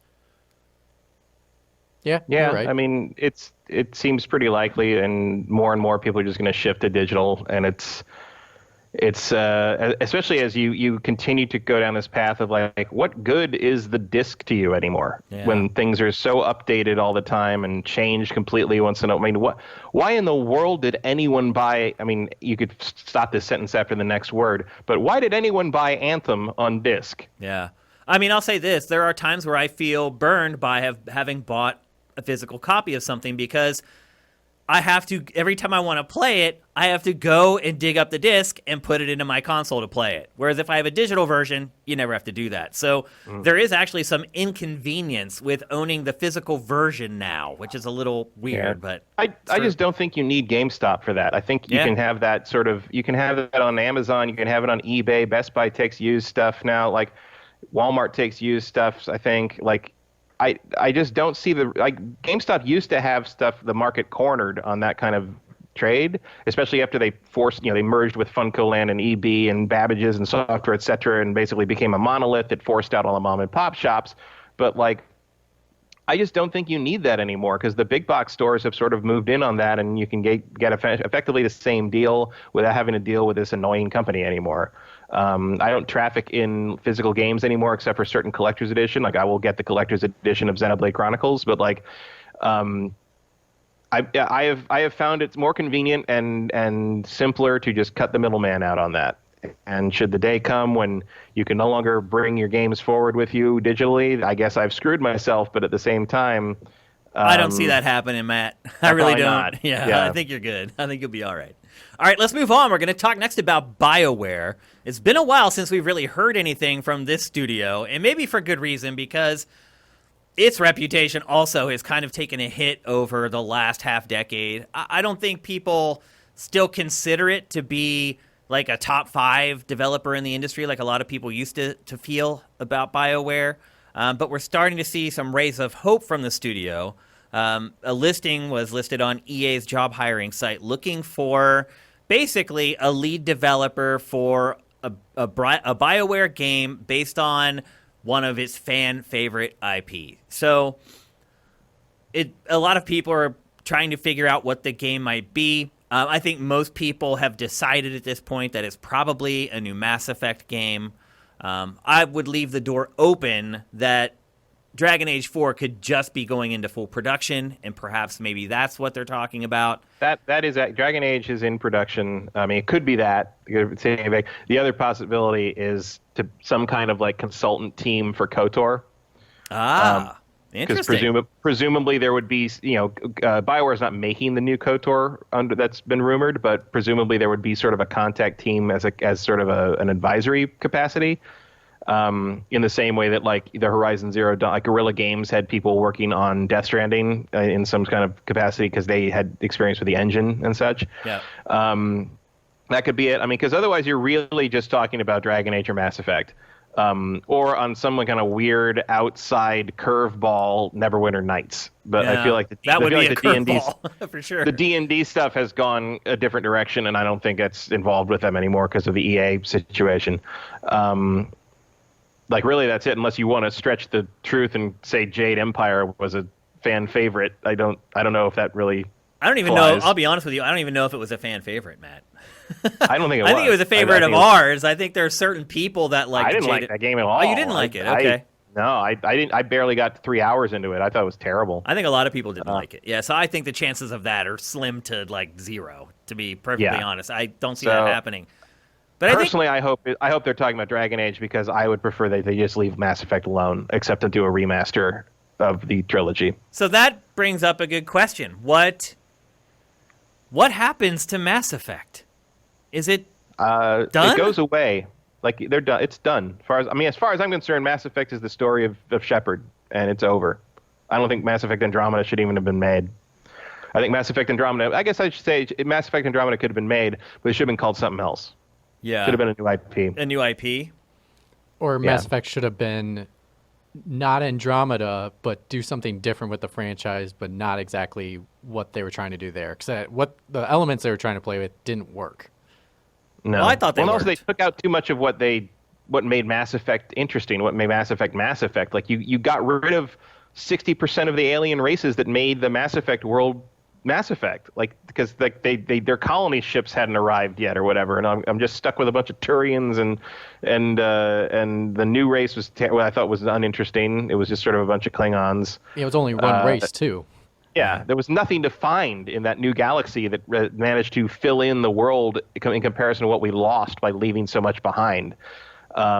And maybe that would have gotten better as the planned trilogy developed, but you didn't get to make that planned trilogy. So it's almost like instead of making an entire game that feels like an Act 1, you should throw the kitchen sink in to make the first game good. And I think that's a lesson that way too many games have not learned this generation. Do you think Andromeda would have been better received if it was just called Andromeda and not called Mass Effect Andromeda? Yes. Yeah, I mean, I still don't think I would have liked it a whole lot, but I do think if you had not had the Mass Effect expectations placed on it, it would have been met with a lot more forgiveness. I would definitely agree with that. Not in the way it launched, because it was clearly launched underbaked. Yeah. But if you were not trying to launch it as a Mass Effect game, maybe you wouldn't have had so much pressure internally to get the thing out when it came out, and it wouldn't have mattered so much to follow up on the hotness of Mass Effect, and you could have been able to justify the idea of like letting, it's a new IP, it's got to make a first impression, so let it bake fully. I would also say Mass Effect fans are some of the most rabid gaming fans in the industry. Well, it doesn't help. Or at least that they used to be. Well, it doesn't help because the third one was so controversial with the ending. Yeah. Like, that one changed my perspective on viewing video game companies and having them almost in a sense change an ending of a game because of so much hate was really interesting to watch. It's really stupid, if you ask me. I I've been on record for a long time about this. I think it was a bad call, absolutely. I think it's their story to tell. It's not for us to tell them how it should finish. But to see how much of an impact that actually made in college, I was extremely surprised by that. I also think that when they did that, it gave their that fans license to then trash Andromeda, because then they realize, okay, if you change the ending of Mass Effect 3 because I whined on the internet, I can get you guys to do anything. So if I can rail on Andromeda hard enough, I can probably get you to change it into what I want it to be instead of what you guys envisioned it to be. It was just a really dangerous and dumb precedent to set, I think. I disagree with that on two fronts. First, I think Mass Effect 3 is fine. I agree. I didn't say it was bad. But the change they made to the ending is a big improvement. Like, the ending, what they did to change the ending, they still made it just pick 3 colors. They didn't change that part really, but they added more of an aftermath and got into like what happened with all the characters in the epilogue that they added. That was a big improvement in what it should have been in the first place. So while I don't agree that, because they didn't change the ending in the sense that like they changed the triple choice you had to make at the end with the kid on the space station. Or what happens which ultimately. People were complaining. It still turns out the same way. They just go into a little more detail about what happens to all these characters you care about, because the reason Mass Effect has a hook is because you care about all these characters, and they didn't address that properly. And then later on, they put out the Citadel DLC, which is really the best Mass Effect thing ever. That Citadel DLC is the real goodbye to all these characters you love. And then the second part of that is, as someone who is fine with Mass Effect and more or less fine with the ending of Mass Effect 3, because I think all of Mass Effect 3 is the ending. Like, Mass Effect 3 is one long ending. Yeah. And just the very tip at the end is like, that could have been a little better, but it's fine. But then I hate Mass Effect Andromeda. Like, I think Andromeda is a terrible game.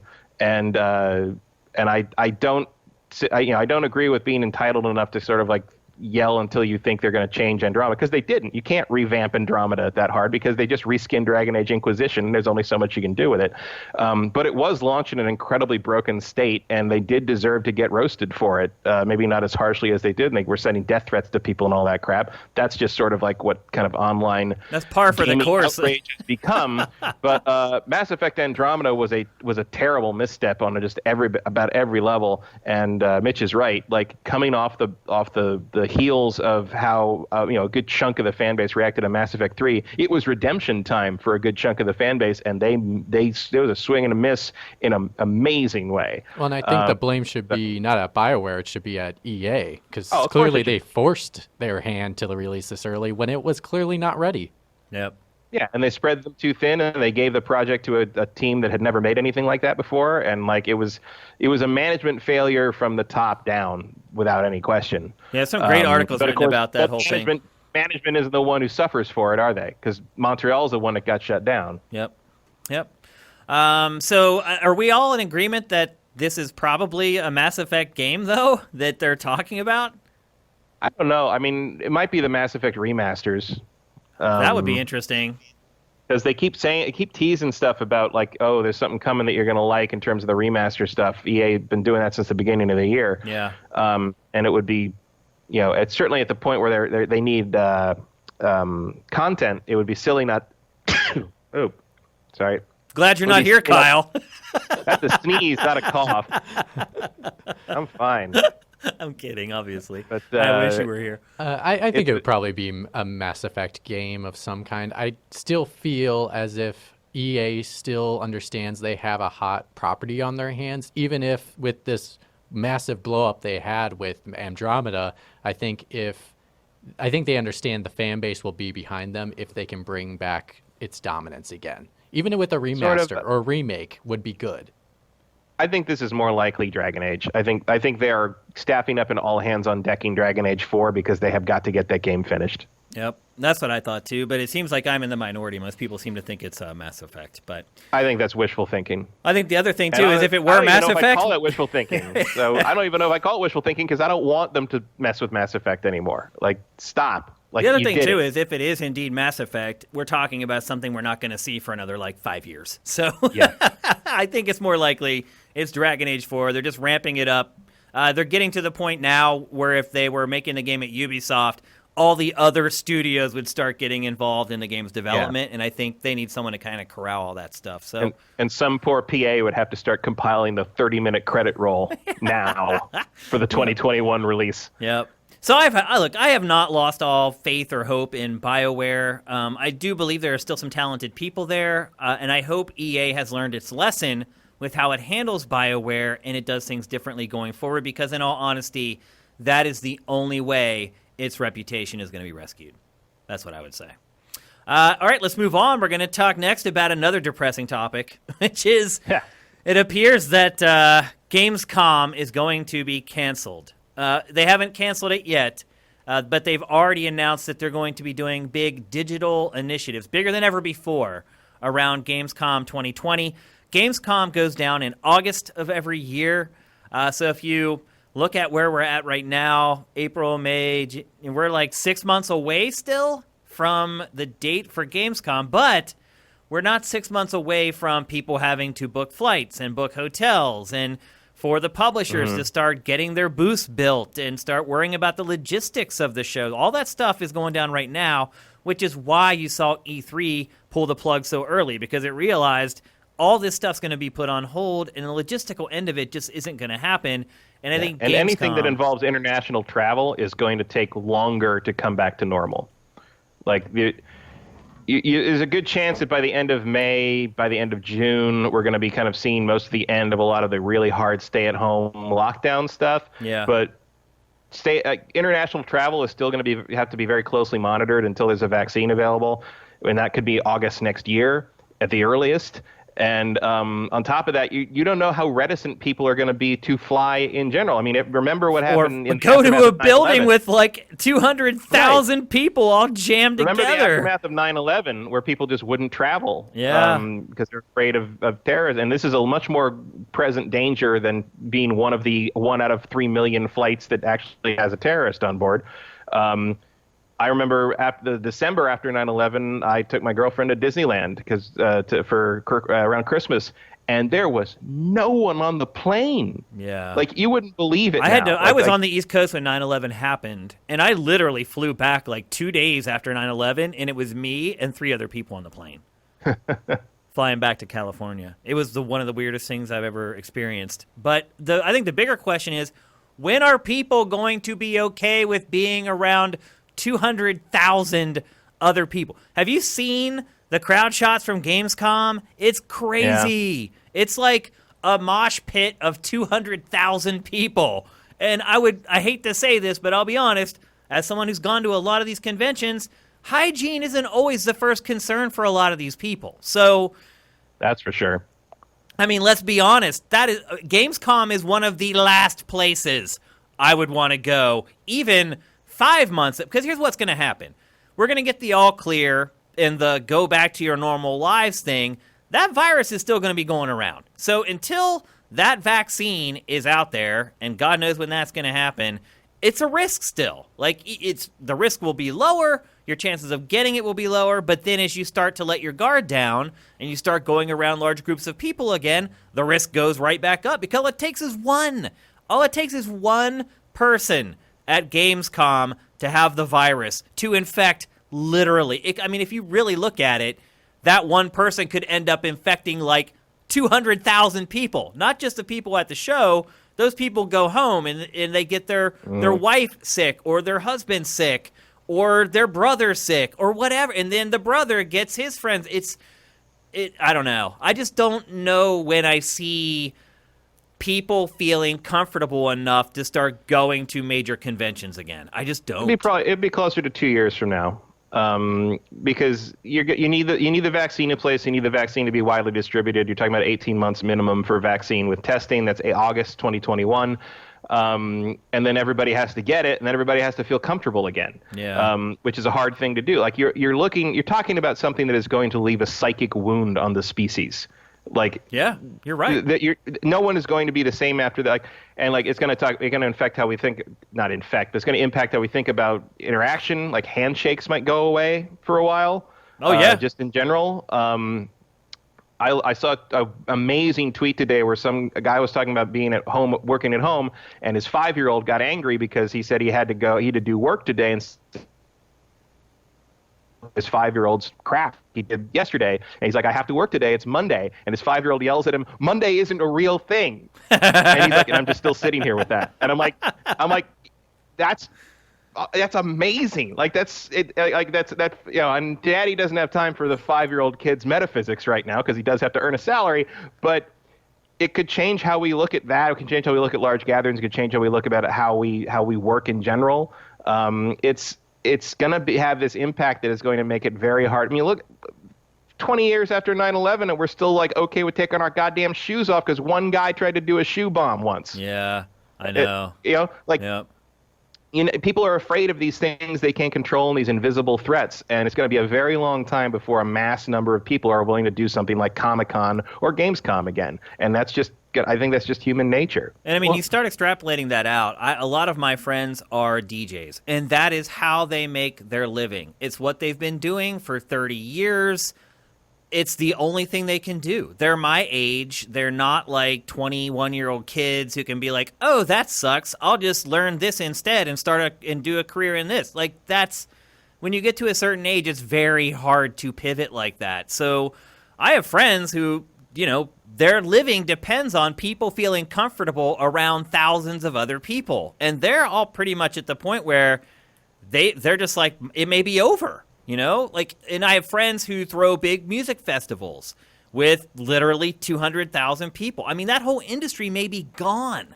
It's just until it won't be gone forever, but it'll be gone for a while. I mean, again, people are not going to feel comfortable until there's a vaccine, until they know that if they were to get it, that they could get something and they're not going to die. Well, and that's why these steps right now, the preventative steps, are so important because what you're slightly talking about, Shane, is a second hump, is what they call it. Is, when people think they're comfortable and they start going out again and re-socializing, then the virus may pop up again and have a second hump. It may not be as big, but it will be there. And so it's all about that the is preventative what will happen.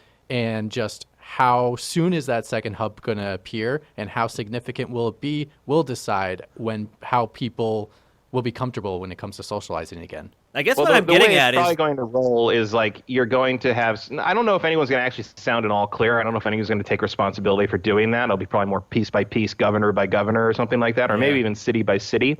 But like there will be huge parties, and everybody will we're free, da da da da da, and then a second spike will happen, and we'll have to put back this shelter at home order, and after that, people will be paranoid about it for the remainder of the time until the vaccine can be proven effective. I think what I'm getting at is right now we're discussing Gamescom 2020 and E3 2020 and Comic-Con 2020, and I don't even think that we should be discussing those anymore. I think the real discussion is E3 2021, Gamescom 2021, Comic-Con 2021. Are those going to happen? That to me... I don't know. I mean, I think it's a little optimistic to think that the Olympics are going to happen in 2021. Exactly. Like, I wouldn't count on anything right now. And, a show like Gamescom, they make all their money from ticket sales, people coming, because, the general public can go there. Are they going to go? Hell no, they're not. So I think, discussion over stuff like this happening or not happening this year, I just think it's a moot point. I just don't see it. Even, like, sporting stuff like NHL and NBA, NFL... Like, I think the only way they're going to be able to restart those things is if they play in empty arenas. Like, I just don't see 20,000 people feeling comfortable enough to go into an arena and watch a sporting event. Or 80,000 people in a football stadium. I just don't. Yeah. So what is life like for you as a giant sports fan to have no sports? Well, it's not like... Is it weird? It's very weird. It doesn't bother me that much because I have so many other things that I'm interested in. So it does suck. Like, right now the NHL playoffs would be just about to get started. And, I love that. Hockey's my favorite sport. And, the Penguins probably would have made the playoffs, and I'd be gearing up for that. But, I have so much other stuff that I enjoy. Like, since I launched Sifted, I haven't really been able to, like, DJ or produce music much. So, I'm never bored. Ever. I cannot remember the last time I was bored. As soon as I finish something, I have 20 other things. I'd love to be bored again. Yeah, I just don't. I have so many interests that take up so much time, and I don't really have time to do them anymore because of Sifted. So if I were to have any downtime, and I haven't since this all happened, it's actually been crazier because Mitch has got here, and we've been doing more content and outputting more. I'm working more than ever. So it's been a good distraction, I think. I think if we hadn't kind of done Sifted 2.0, and we hadn't kind of shifted gears and been doing a lot more stuff, then maybe it would bother me more than it has now. But honestly, I just don't even have time to think about it.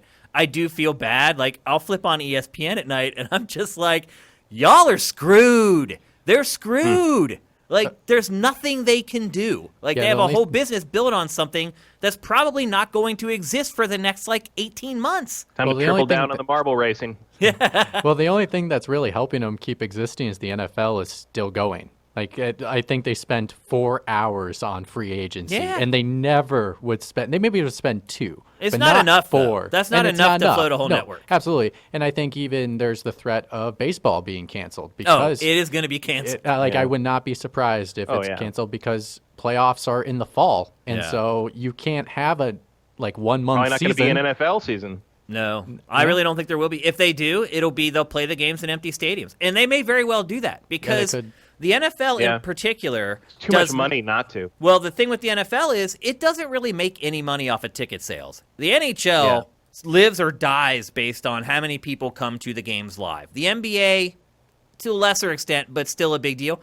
The NFL, the money that they make from ticket sales is nothing. They make all their money from their TV deals. So if they can figure out a way to still have their games on TV, but people can't go to them, they will absolutely do it because that's where all the money comes from. Also, this year's Game Awards is just going to be Jeff Keighley sitting next to a Yule log listing winners. I mean, it might be. Honestly, it may be. Yeah. Remember the one year, didn't we do G4 in a basement or something? No, the VGAs were in a basement last year. Yeah, the VGX, the first year after Spike, it was just in a basement and Joel McHale showed up and said everything sucked. Yeah.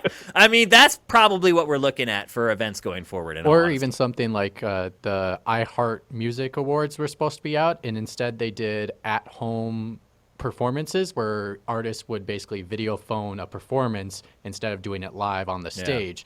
That could be something maybe the Game Awards might start looking into in regards to awarding the winners. They would let them know ahead of time, and then they could do that interviewer exception of the award on Skype. Yep, they're going to have to get creative. That's all there is. Everyone is. We're going to have to. Starting with next week, we're going to have to get creative in how we keep doing GameFace. And it's just the way it is. I'm not moaning or whining about it because everyone's in the same boat. We all just have to roll with the punches and figure out a way to make it happen. It's a good thing we've had crazier than others. 15 years of. It's a good thing we've had 15 years of low budget internet production stuff to get us ready for what entertainment's going to be now. It's true. That's all YouTube was this whole time. It was just preparing us for our isolated future. So anyway, I don't see it getting any better anytime soon. And right now, Gamescom isn't technically canceled, but do not buy flights to Germany. Do not book a hotel room. I don't think there is any way in hell that Gamescom 2020 is going to happen. All right, let's move on. And maybe don't buy stock in airlines. Yeah. While you're at it. Yeah. I mean, I don't know. Honestly, you wait another 4 or 5 months, maybe you just buy stock in everything because it's eventually all going to shoot right back. This is how the rich get richer. This is it right here. This is how the rich get richer in America. Because when everyone's down and out, average people like us, we can't afford to just dump $5 million into buying stock. But that's what the rich people do. They wait till the market crashes and we're all screwed. They buy a shit ton of property when it's bottomed out. They buy a shit ton of stock when it's bottomed out. And when it all inevitably goes back up, they get more rich, and we're still scrambling trying to buy our first home. It's capitalism. That's the way it works. So no easy answer. It's going to be interesting to watch how this all shakes out. All right, let's talk next about a game that was rumored for a week, and then it came out within a week, and that is Call of Duty Modern Warfare 2 Remastered. The first, I found out about this morning. Like, Yeah. I didn't know that it came out already. Like, what happened? So, like a week ago, a listing appeared. I think it was on the Korea Ratings Board website, the ESRB site for Korea. And leaks have come from that ratings board site before that have all been legit. So people were like, man, like stuff just doesn't pop up there, and then it's a lie and it's fake. And so people at that point were like, yeah, it's happening. Nobody thought that it would be coming out today. So, by the way, it is available right now. Announced officially this morning and launched officially this morning, a complete 4K rework of the campaign of Modern Warfare 2. There's no multiplayer. It is just the campaign. But it runs in 4K. It's only available for PlayStation 4 today, but it is coming later to Xbox One and PC. But once again, timed exclusive for Sony on a big Call of Duty product. I know the last Pactor Factory is talking about how, third-party exclusives aren't going to be a thing next gen. I don't know. I'm not so sure about that. Because Sony, for all intents and purposes, does have the exclusive on Call of Duty right now. It gets everything COD first as a timed exclusive basis. They literally have 2 things this month. They got Final Fantasy as well. Yep. So they're dominating the timed exclusive right now. Yeah. I mean, Nintendo has a couple, obviously, we just talked about. Control DLC, which I did not know about. The what DLC? I guess I'm stuck there. Control. Yeah. Yes, it's very good. Control DLC is timed exclusive, and I bought Control on the Xbox, so I guess I'm stuck until June waiting for that. Yeah, we actually review the DLC for Control on Sifted HQ today, so if you want to know whether you should buy that or not, go check out that show. That was actually Mitch who handled that. He did a great job, I would add.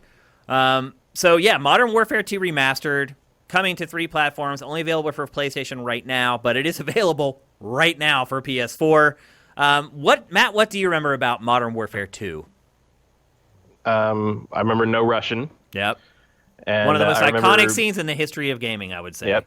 I remember Russia invading America. Yeah. There's a lot of street fighting on the suburban streets of America, like a lot of like street fighting there, which is like surreal at the time. Now it doesn't seem all that great because hey, it's 2020. Who knows what's going to happen in April? Yeah. And I really liked it. I thought it was excellent at the time. I haven't played it in probably 12 years, but I really like Modern Warfare 1, and I like Modern Warfare 2's campaign even better.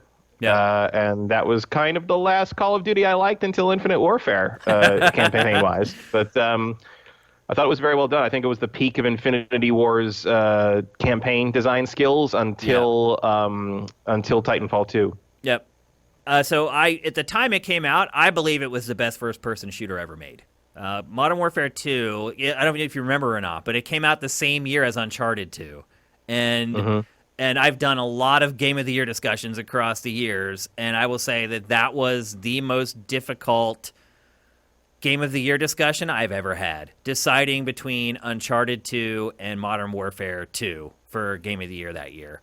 And I agree with you. This was Infinity Ward, full flight, taking all the lessons it had learned from Modern Warfare 1 and applying them here, but having more leeway to actually work on the details of the game. I think some people would fairly argue that the first Modern Warfare is better. I don't agree with that, but I could see that perspective completely because this does complicate things a little more. There's more like vehicle stuff than there was in Modern Warfare and things like that. But to me, I thought that just really mixed things up so it didn't become as monotonous. And I think I appreciate that more now with the modern Call of Duties than a lot of people did back then. But even when I was evaluating, I was like, oh, this mixes things up. It doesn't turn into this just one shooting gallery after another thing, which in a lot of ways I felt like the first Modern Warfare could kind of settle into at times. Just a great shooter. Multiplayer was freaking amazing too. Just a total complete package. So I like you, I have not played this campaign now since I played it way back when it came out. So I would be interested to go back now, having played so many shooters since then, to see if this still holds up, and I think I probably will. I don't know if Activision sent me a code yet. I haven't really checked my inbox since this morning. Was that 2009? Was that when that came out? That sounds right, yeah. Yep. Yeah. Modern Warfare 1 was 2007. Yep. So 09 makes perfect sense as well. I think it was. And Uncharted 2, if I remember, was 09 as well. So, yeah, that all lines up. But it is, at least, back then, 11 years ago, it was an amazing campaign. I'll be interested to go back and give this a go now and see if my opinion of the game back then still holds up now. Times have changed, but not all that much in this genre, to be perfectly honest. Yeah, it's still pretty much the gold standard. I mean, in terms of campaign design, anyway. Yeah, I mean, you play, if you just played the last Call of Duty's campaign, it's not all that much different from this. Like, it really hasn't evolved all that much. And I would argue that there are more memorable moments in this than there was in the Call of Duty that just came out. So yeah, I think the series has eternally been chasing the nuclear bomb of Modern Warfare 1 and No Russian since those games came out, and I don't think they've ever matched them. Yeah. And yeah, they have not removed No Russian from the game. It's still in there, except it's in 4K now and probably just a little bit more disturbing than it was before. It'll be interesting to see a lot of people maybe playing No Russian for the first time here over the next couple months and seeing their reaction. I was going to say, Shane, that was probably the one game that a lot of kids around my age, parents would not buy this game for that reason. Because they heard about No Russian. They would buy any other Call of Duty game. They would buy any other rated M game, but that was a clear no. And I think it was usually only like one or two people had it, and that's how we were able to play it as kids. But it was very much a hard no. And so I expect potentially people will be attracted to it because they've never played No Russian. Do you think it'll sell? Yeah. Oh, yeah. Yeah? It's Modern Warfare 2. I get that, but it's one of the best-selling games of all time. Also note that Modern Warfare 2 is now as old today as Ocarina of Time was when it came out. Wait, what? Okay, so when Modern Warfare 2 came out, Ocarina of Time was 11 years old. Oh, wow. Yep. Wow. So it's been 22 years since Ocarina of Time. Yep. Yes, it has. Well, and looking at the game now, Crazy. it still looks like a good game to play in modern standard. Yeah, looking at this B-roll, it does not look aged. No, it really doesn't. And Even now it's in graphically. 4K, and yeah, it's How much of it was it a full just a remaster, or did they tweak stuff?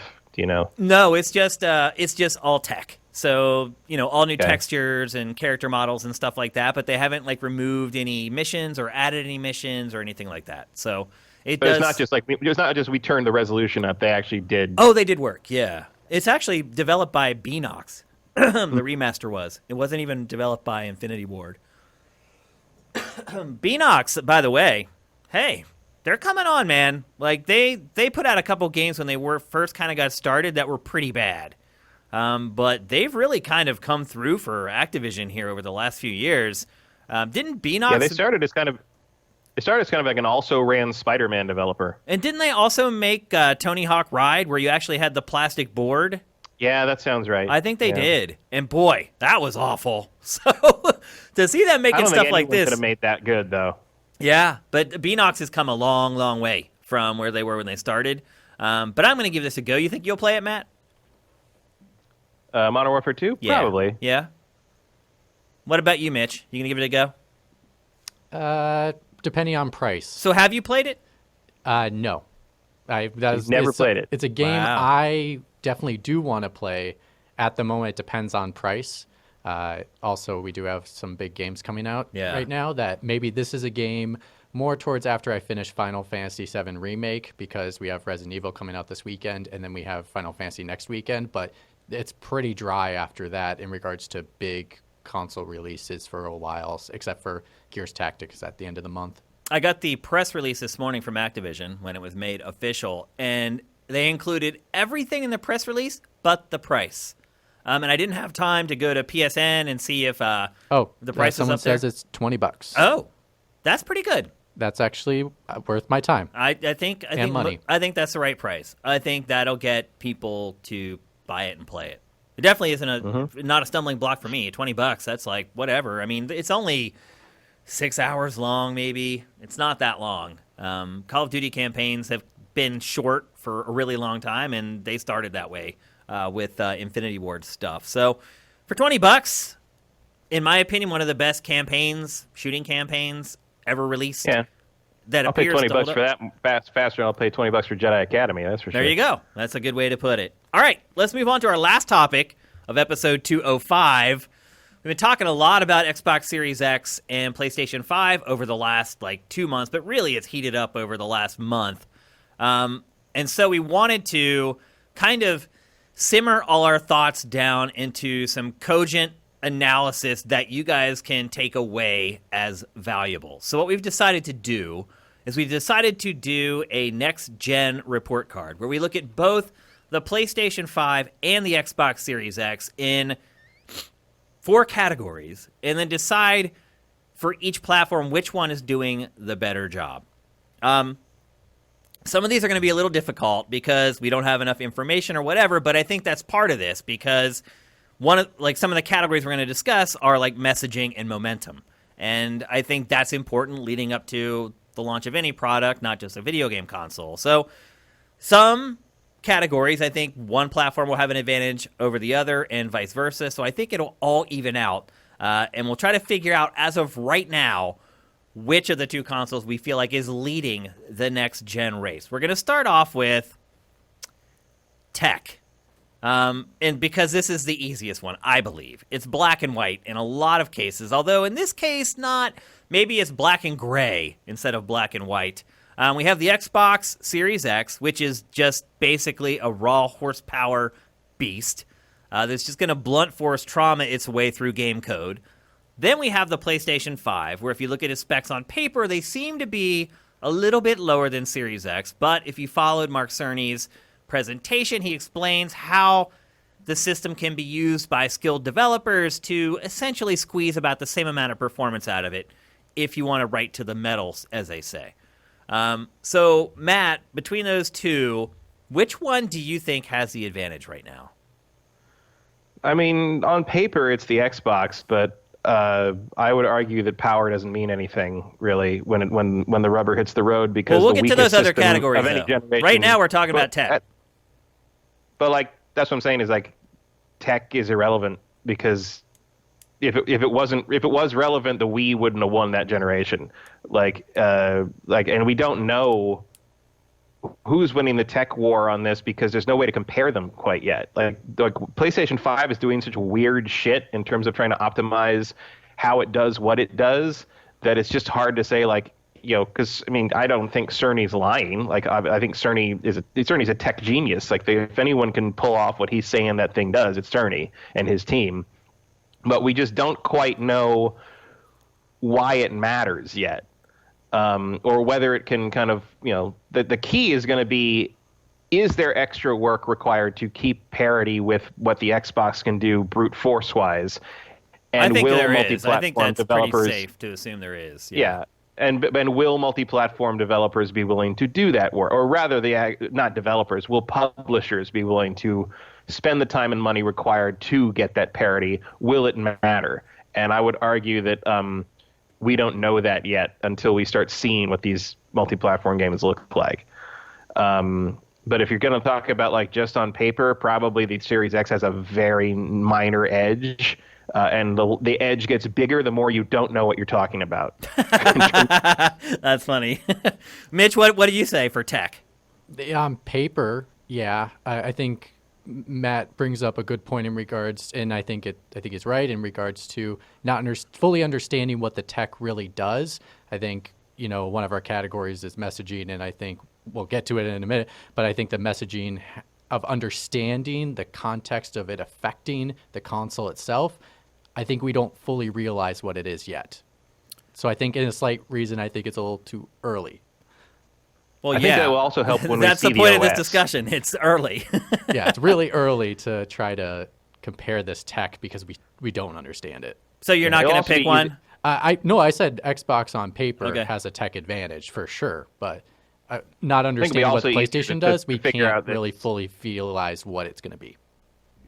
It'd be easier to figure this out once we see their OSs and sort of see more of what the personality or flavor they're going for, which each of the systems is, because that tends to teach you a whole lot about the attitude that the company's approaching the console with, and we just don't know that yet. Other than it's going to load real fast. And plus, they both showed 2 completely different types of emphases with these console. So, example, Microsoft showed off the fast loading, where Sony is more focused on, No, Sony showed off fast loading first. Well, in secret, that's not. I don't know if that. I mean, there was a tech thing, but we don't know if that's legit in regards to, it wasn't. They didn't show it off in a conference, so they didn't say in regards to like how fast. Never mind, forget. But I think that they may show the fast loading. Yes, you do have that. I think the other elements are vastly different of what they are talking about. That tech-wise, it's hard to understand until you can have all of that together and put it side by side. I think it's very easy to say Xbox right now. I don't think it's even close because we already know that raw numbers PlayStation 5 can't keep up. So in order for PlayStation 5 to have games that look as good as Xbox Series X games, the developers are going to have to do extra work. Will they? The vast majority, probably so. I start talking about the smaller Japanese developers. Are they going to do it? They won't. They don't. But if you look at Cerny's presentation, he specifically states in it that they worked on reducing the time between generation of hardware of creating games. And they talked about each of the consoles and how long it took for them as companies, as game creators, to turn around on that new generation of hardware. And this one is just as short as any of the consoles they've made before. So I think in difficulty to create with this hardware, I think that's not correct. What do you mean it's not correct? Because they said they made the hardware accessible for the developers. Yeah, but that's the same thing. It's the same thing with Xbox Series X, dude. It's even more accessible to developers. You don't have to manage like the pipelines inside the Series X. To me, right now, Xbox clear advantage, and I think all three of us voted for it anyway. Yeah. So Xbox. Next up, the games. So this might be the toughest one I think to kind of figure out software, because right now with Xbox we know about more games for Series X, but a lot of it also is like, hey, Microsoft bought a bunch of new studios. They're all working on stuff, and we have seen some of the stuff. Like we've seen a couple games from a couple of their acquisitions already. And obviously we know Halo Infinite is coming at launch. Really, it's a wild card for PlayStation. We've seen Godfall, and then there was like a new game called Quantum Error that was announced this week for PlayStation 5. WRC 9 was confirmed for PlayStation 5, and that's pretty much it. Also, by the way, most of those games are also confirmed for Xbox Series X. So how do you guys feel about software as where it sits right now? What about the prospect? I guess a lot of times you're looking at the prospects of it, right, Matt? I have no anything on software right now. We don't know anything. Like Halo Infinite, sure. Like we know what the deal is with that. There's probably going to be a Forza. Hellblade we're seeing right now. That's another Series X game. Hellblade, but Hellblade is not launch. Hellblade is next year. Yeah. Godfall, who cares? Sony's first party stuff is where the big guns are for them. We just don't know anything yet. Yeah, they showed a lot of third-party. We got a couple months before we see anything that can make us like sit up and bark about any of that. Really, I think it's easily Sony. Just even if you just look at what IP does Microsoft have versus what IP does Sony have. It's not Naughty Dog is going to forget how to make great games, or Insomniac's going to forget how to make great games, or Sucker Punch is going to forget how to make great games. Are you talking about like the whole life of the console or launch here? Just in general, like right now, which platform has the advantage in each of these four categories? And I think it's still, even though Microsoft made big strides by buying those studios, right now it's all just conjecture and promise. These studios in Sony stables are proven over and over again. They're not going anywhere. But several of those big studios are about to put out things they've been working on for years. We're not going to see their PlayStation 5 output until 2022 or 2023. So how relevant is that? Yeah, at least Microsoft, as much as I'm not super excited about Halo Infinite, at least Halo Infinite's coming this year. It is. We're not going to see another Naughty Dog game for years from now. We might not see another Sucker Punch game till the end of next gen. Like, we don't know. Like, my one question, obviously, Sony has the first party stuff that I'm more interested in, but that's not a thing that's in my immediate buying decision future, if that makes any sense. Well, my question for both of you probably would be is, do you think there's an advantage with Sony because their next-gen games are going to be exclusive to that console, where here Microsoft, Halo Infinite, it's coming for both consoles.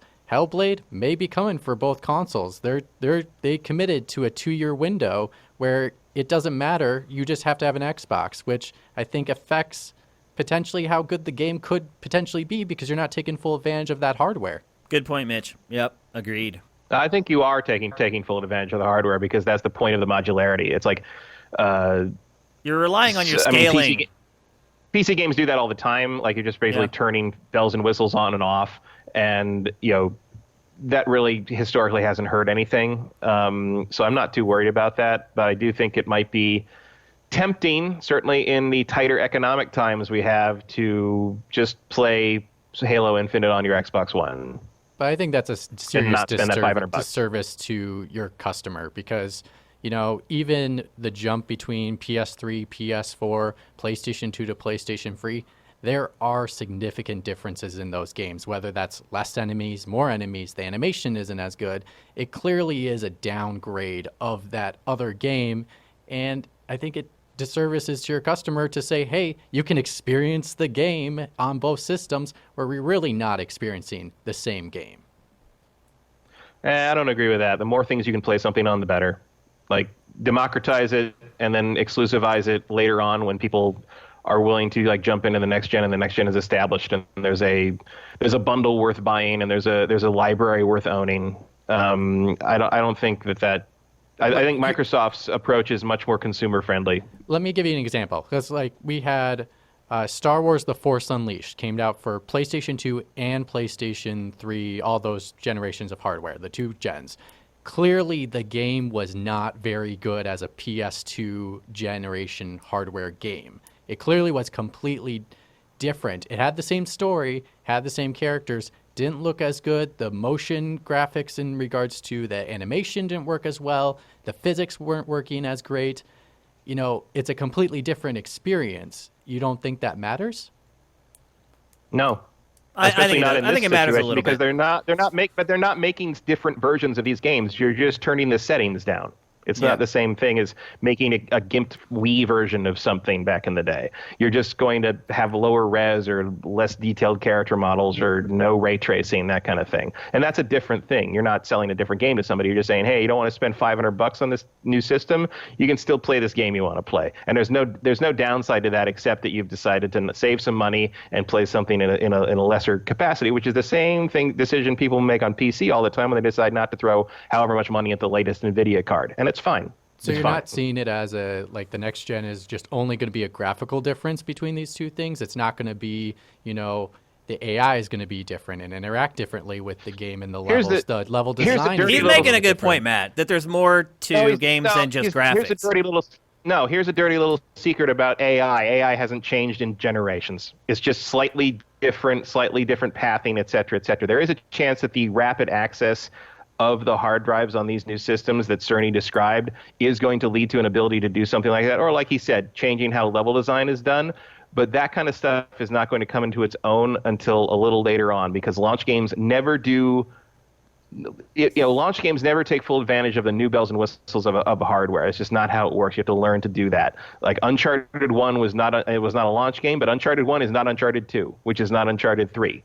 And there's a learning process. And I think as that learning process happens and these developers learn, with this new rapid access SSD, we can have this section be like this, but that's going to make it so we can't really run it on the last gen systems. You're going to have to make the decision to make either a different version of the game or just say, well, if you want to play this, you got to buy a PlayStation 5. And I think that time will come a year to a year and a half into the PlayStation 5's lifetime, and that's just how it's going to slowly push you to buy that new system, and that's fine. But early on, you don't want to make that transition too harsh, and that is a fair decision on the part of both companies. I think we still have to wrap this up. Let me get my point in here. I think the final thing that seals it for me is that I've watched year after year after year after year on Xbox where it's just Gears, Halo, Forza, Gears, Halo, Forza, Gears, Halo, just over and over and over again. And while Microsoft, it was smart to make these purchases, and they could very well work out, and it could end up that Microsoft's stable of first-party studios destroys Sony's stable of first-party studios. However, that is all wishful thinking and conjecture. I know Sony studios are some of the best in the world. I know they're not going to release broken games. to me, that's what settles it. It's like there's just a lot of wishful thinking and hoping that Microsoft can get itself together, and I know for a fact that Sony's first-party studios already have it together and then some. So I think to sum it up really easily would be we're more excited about the new first-party Sony platform or the next first-party Sony game than the next Hellblade. We're probably more excited about that than even though Hellblade would be a great game. I don't know. I wouldn't necessarily say that. No. Even though Hellblade would be a great game, will it match that tier, that polish? Who knows? It's unpredictable. It depends what the next Sony game is. Like, if the next Sony game's Horizon 2, sure. If the next Sony game is, I don't know, whatever next thing, some other company... Detroit Become Human 2. Well, they're not doing that anymore, are they? They let them go. All right, so it looks like for that category, we've got... Would you go with Xbox, Matt, for this? I go with neither. Okay, so you abstain. Until I see actual games, everything's conjecture. Okay, so you abstain, and Mitch and I go Sony. So I guess Sony wins that one. Next up, messaging. This one, to me, might be the easiest one because one has done a lot of it, and the other one has done hardly any of it. Microsoft, with Series X being the one that's done a ton of the messaging, and PlayStation being the one that hasn't really done much of it. Other than that presentation that we got from Cerny, most of the information we have from it has been from patent leaks or photos on the internet of the dev kits and stuff like that. A lot of the stuff we've been learning about PlayStation 5 hasn't actually come from PlayStation. On the other hand, it feels like everything we know about Series X has come from an official source at Microsoft or via proxy with, Digital Foundry or one of the sites that they trust to kind of handle the tech stuff there. I think just overall raw number quantity of messaging, I think it's a runaway win for Xbox. What do you guys think? Matt? I would argue we don't actually really know that much more about one or the other. We know what the Xbox looks like, and that's about it. That's different to me. Like, that Cerny talk covered a whole lot of the same things we know about the Xbox, just in a more boring fashion. And until we know more about like what it does and what each things translate into the user experience, the user interface, the bells and whistles that are in the UI and the OS, and also again what it costs. Like, I don't know if any of the messaging at this point matters beyond a very specific core demographic that cares about that kind of thing. So I don't know. I feel like I'm about on even ground with both of them. I think Xbox has presented it in a more entertaining fashion, just in the sense that we got to see the stuff at the Game Awards, and that was more of a reveal as opposed to a tech talk like we got with Cerny's GDC thing. Yep. But I don't feel like either one of them is. I think one of them has done it in a more consumer-friendly way, but I don't think we know more about one or the other yet. And we're gonna have to. We're in this really gonna be really dead zone from now, I think, until what would have been E3. Yeah, I agree. But I think even if you just want to look at it on a base level, there's a trailer for Xbox Series X. We have nothing for PlayStation 5. Yeah, well, until Sony wants to show us what the damn thing looks like, or at least reassure us that it doesn't look like those weird dev kits or whatever those things are that leaked. Yeah.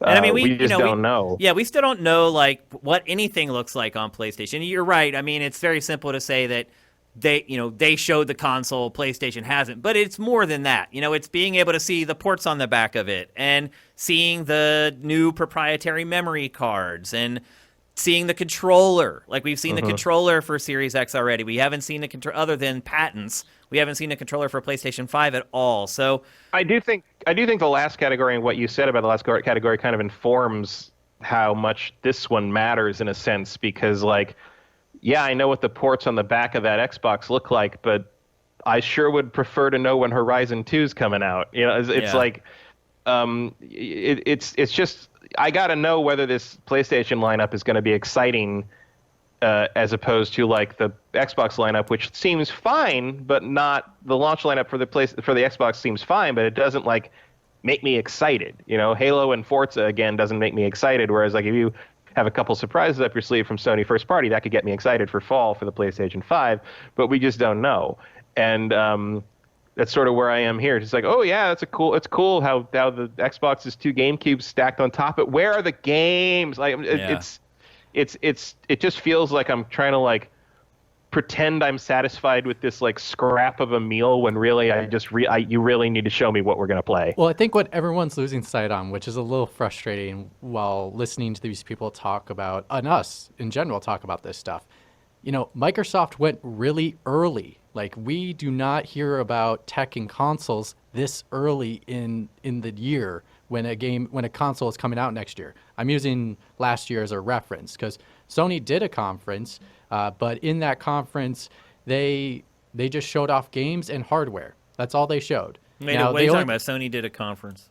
Not last year, sorry. The last generation of hardware, the year of, they did one in March. They did a conference to show off the games. Well, they're following the exact same pattern as they did with PlayStation 4. And Microsoft decided to go early, and that changes things. That changes, because people now want the information sooner. And it's like, you're going to get this information, and then you got to sit on it for a long, long time. I think Sony is just trying to say, hey, get the information out, give ourselves a buffer window to ramp up that hype later, than to just release all this information in like Microsoft did in December. Like, they show off this console in December. Microsoft's been surprisingly casual about admitting, like, yeah, new system's coming. Like, yeah.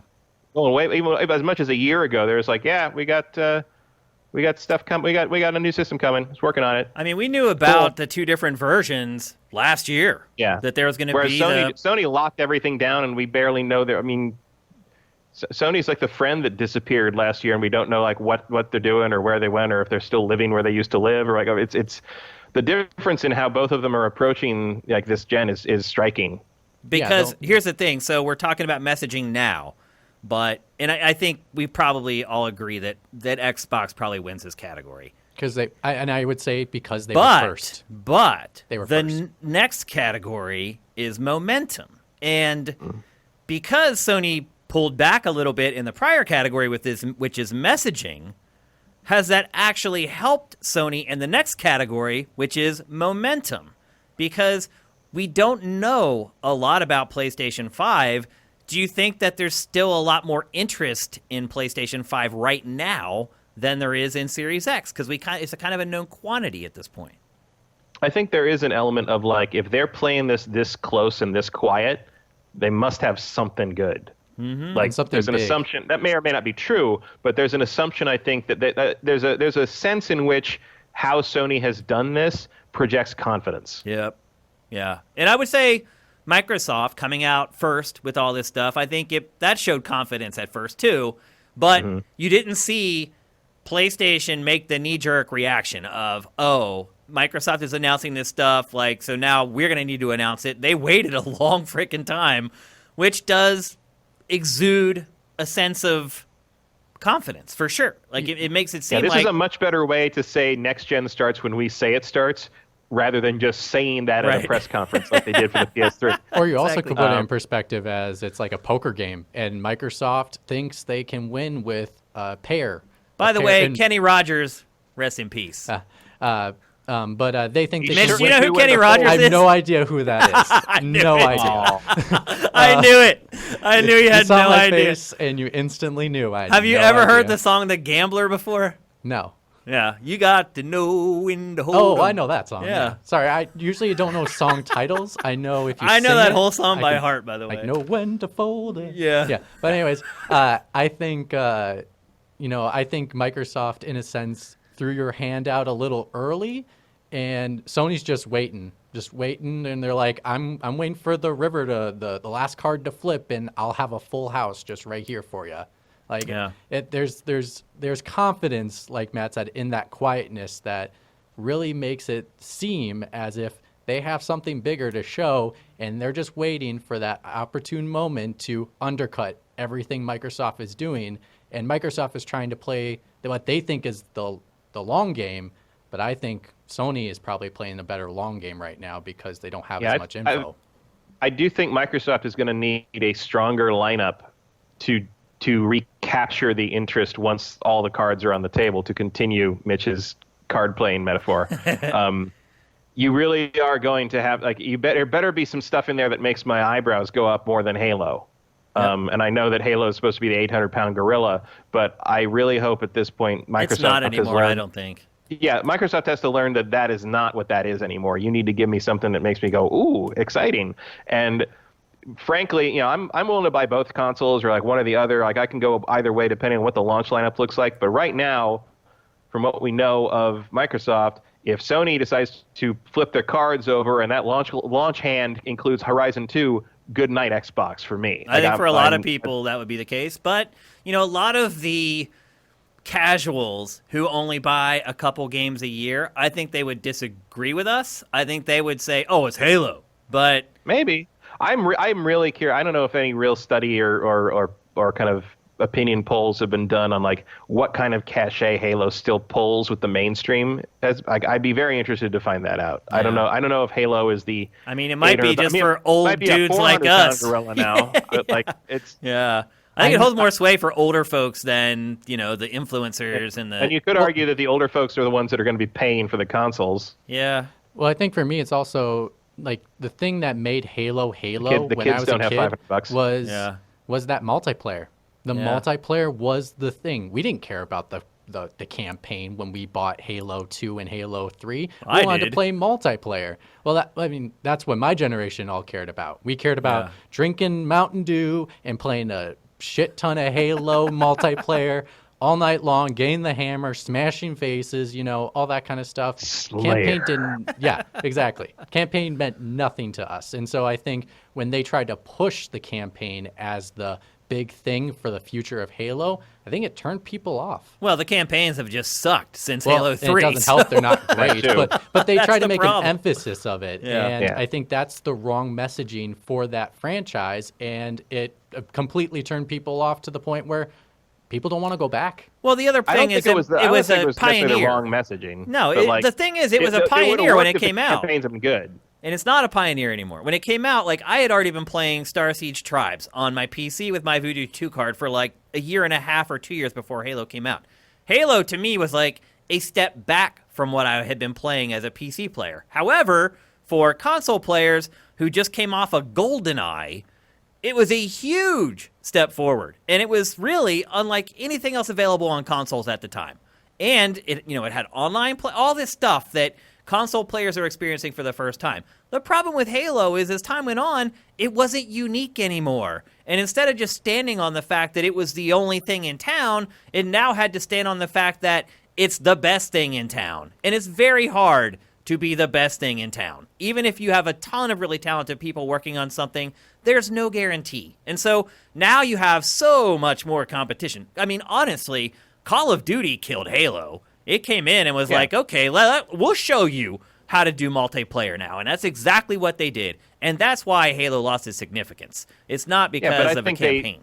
They tried to make the pivot on that because they knew Call of Duty was going to eat their multiplayer lunch. But the problem was they did not manage to beat the campaign quality up to match it. Like, you could have made that turn. Like, they could have done that and said, like, oh, Halo is a single-player focused series now, co-op single-player kind of thing. Like, that's where we're going to focus. It's still multiplayer, but like we're going to really blow the doors off of this story-driven experience, and they just didn't. Yep.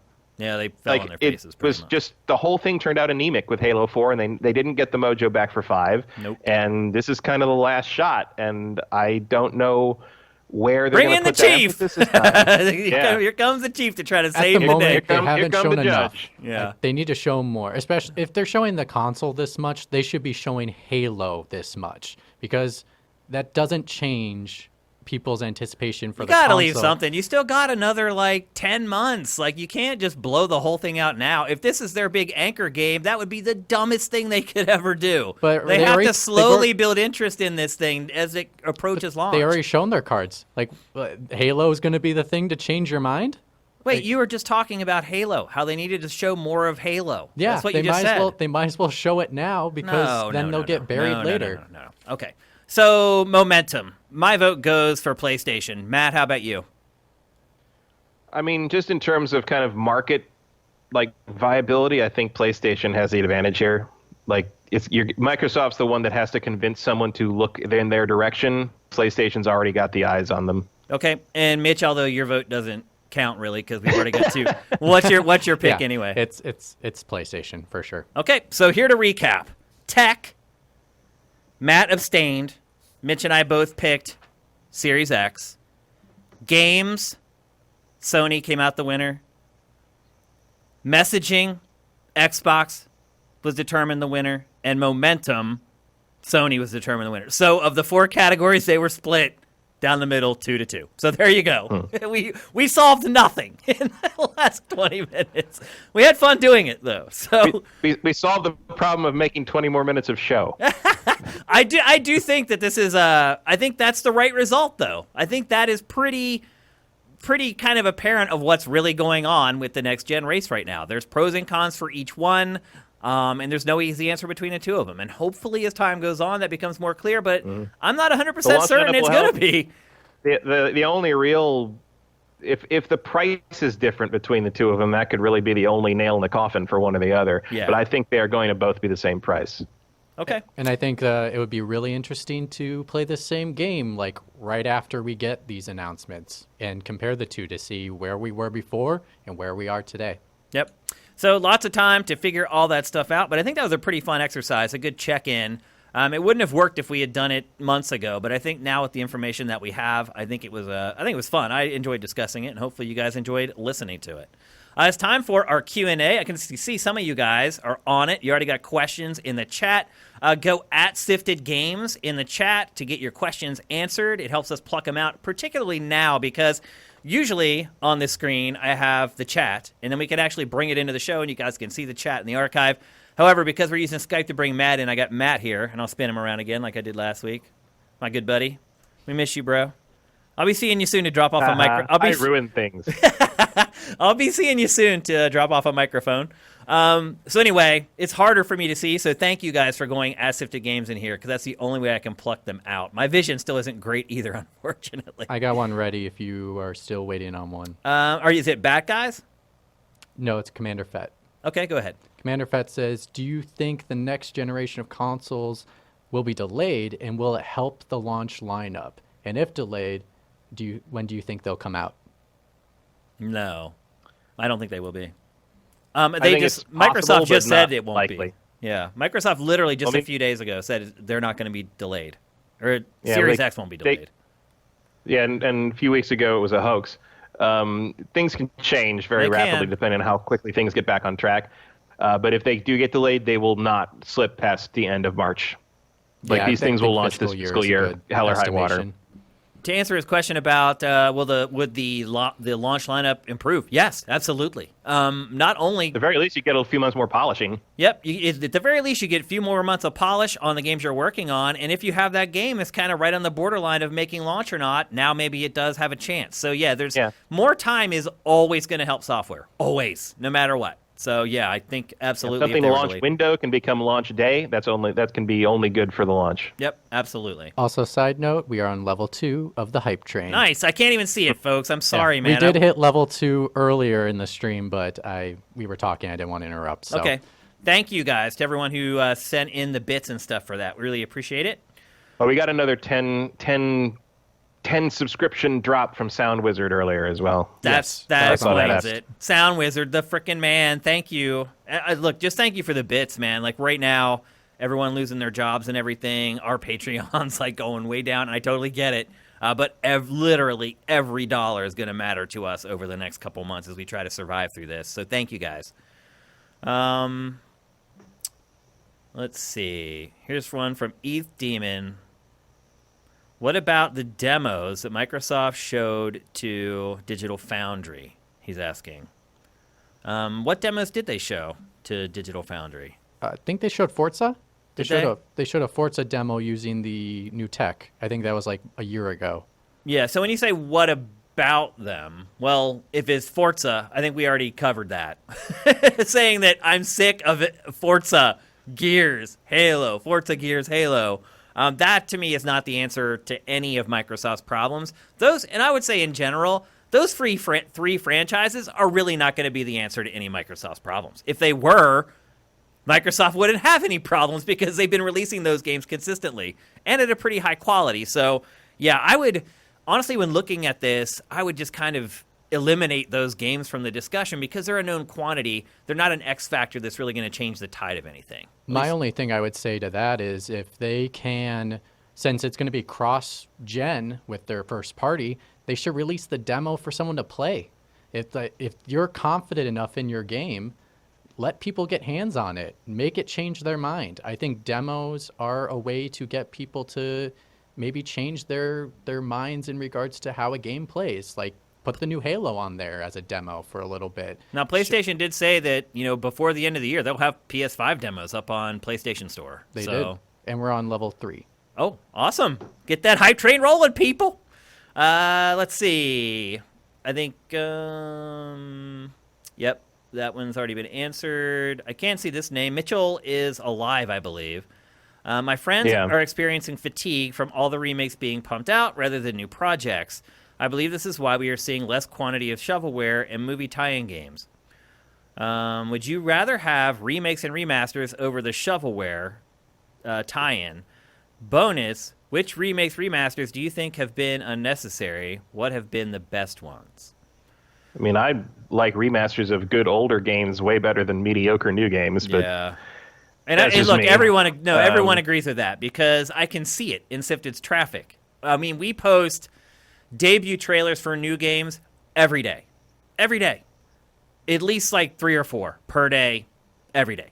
And no matter what we write in that blurb, no matter how much we try to hype them and try to say, hey, if you like this, you should watch this, people just won't watch it. If they just won't.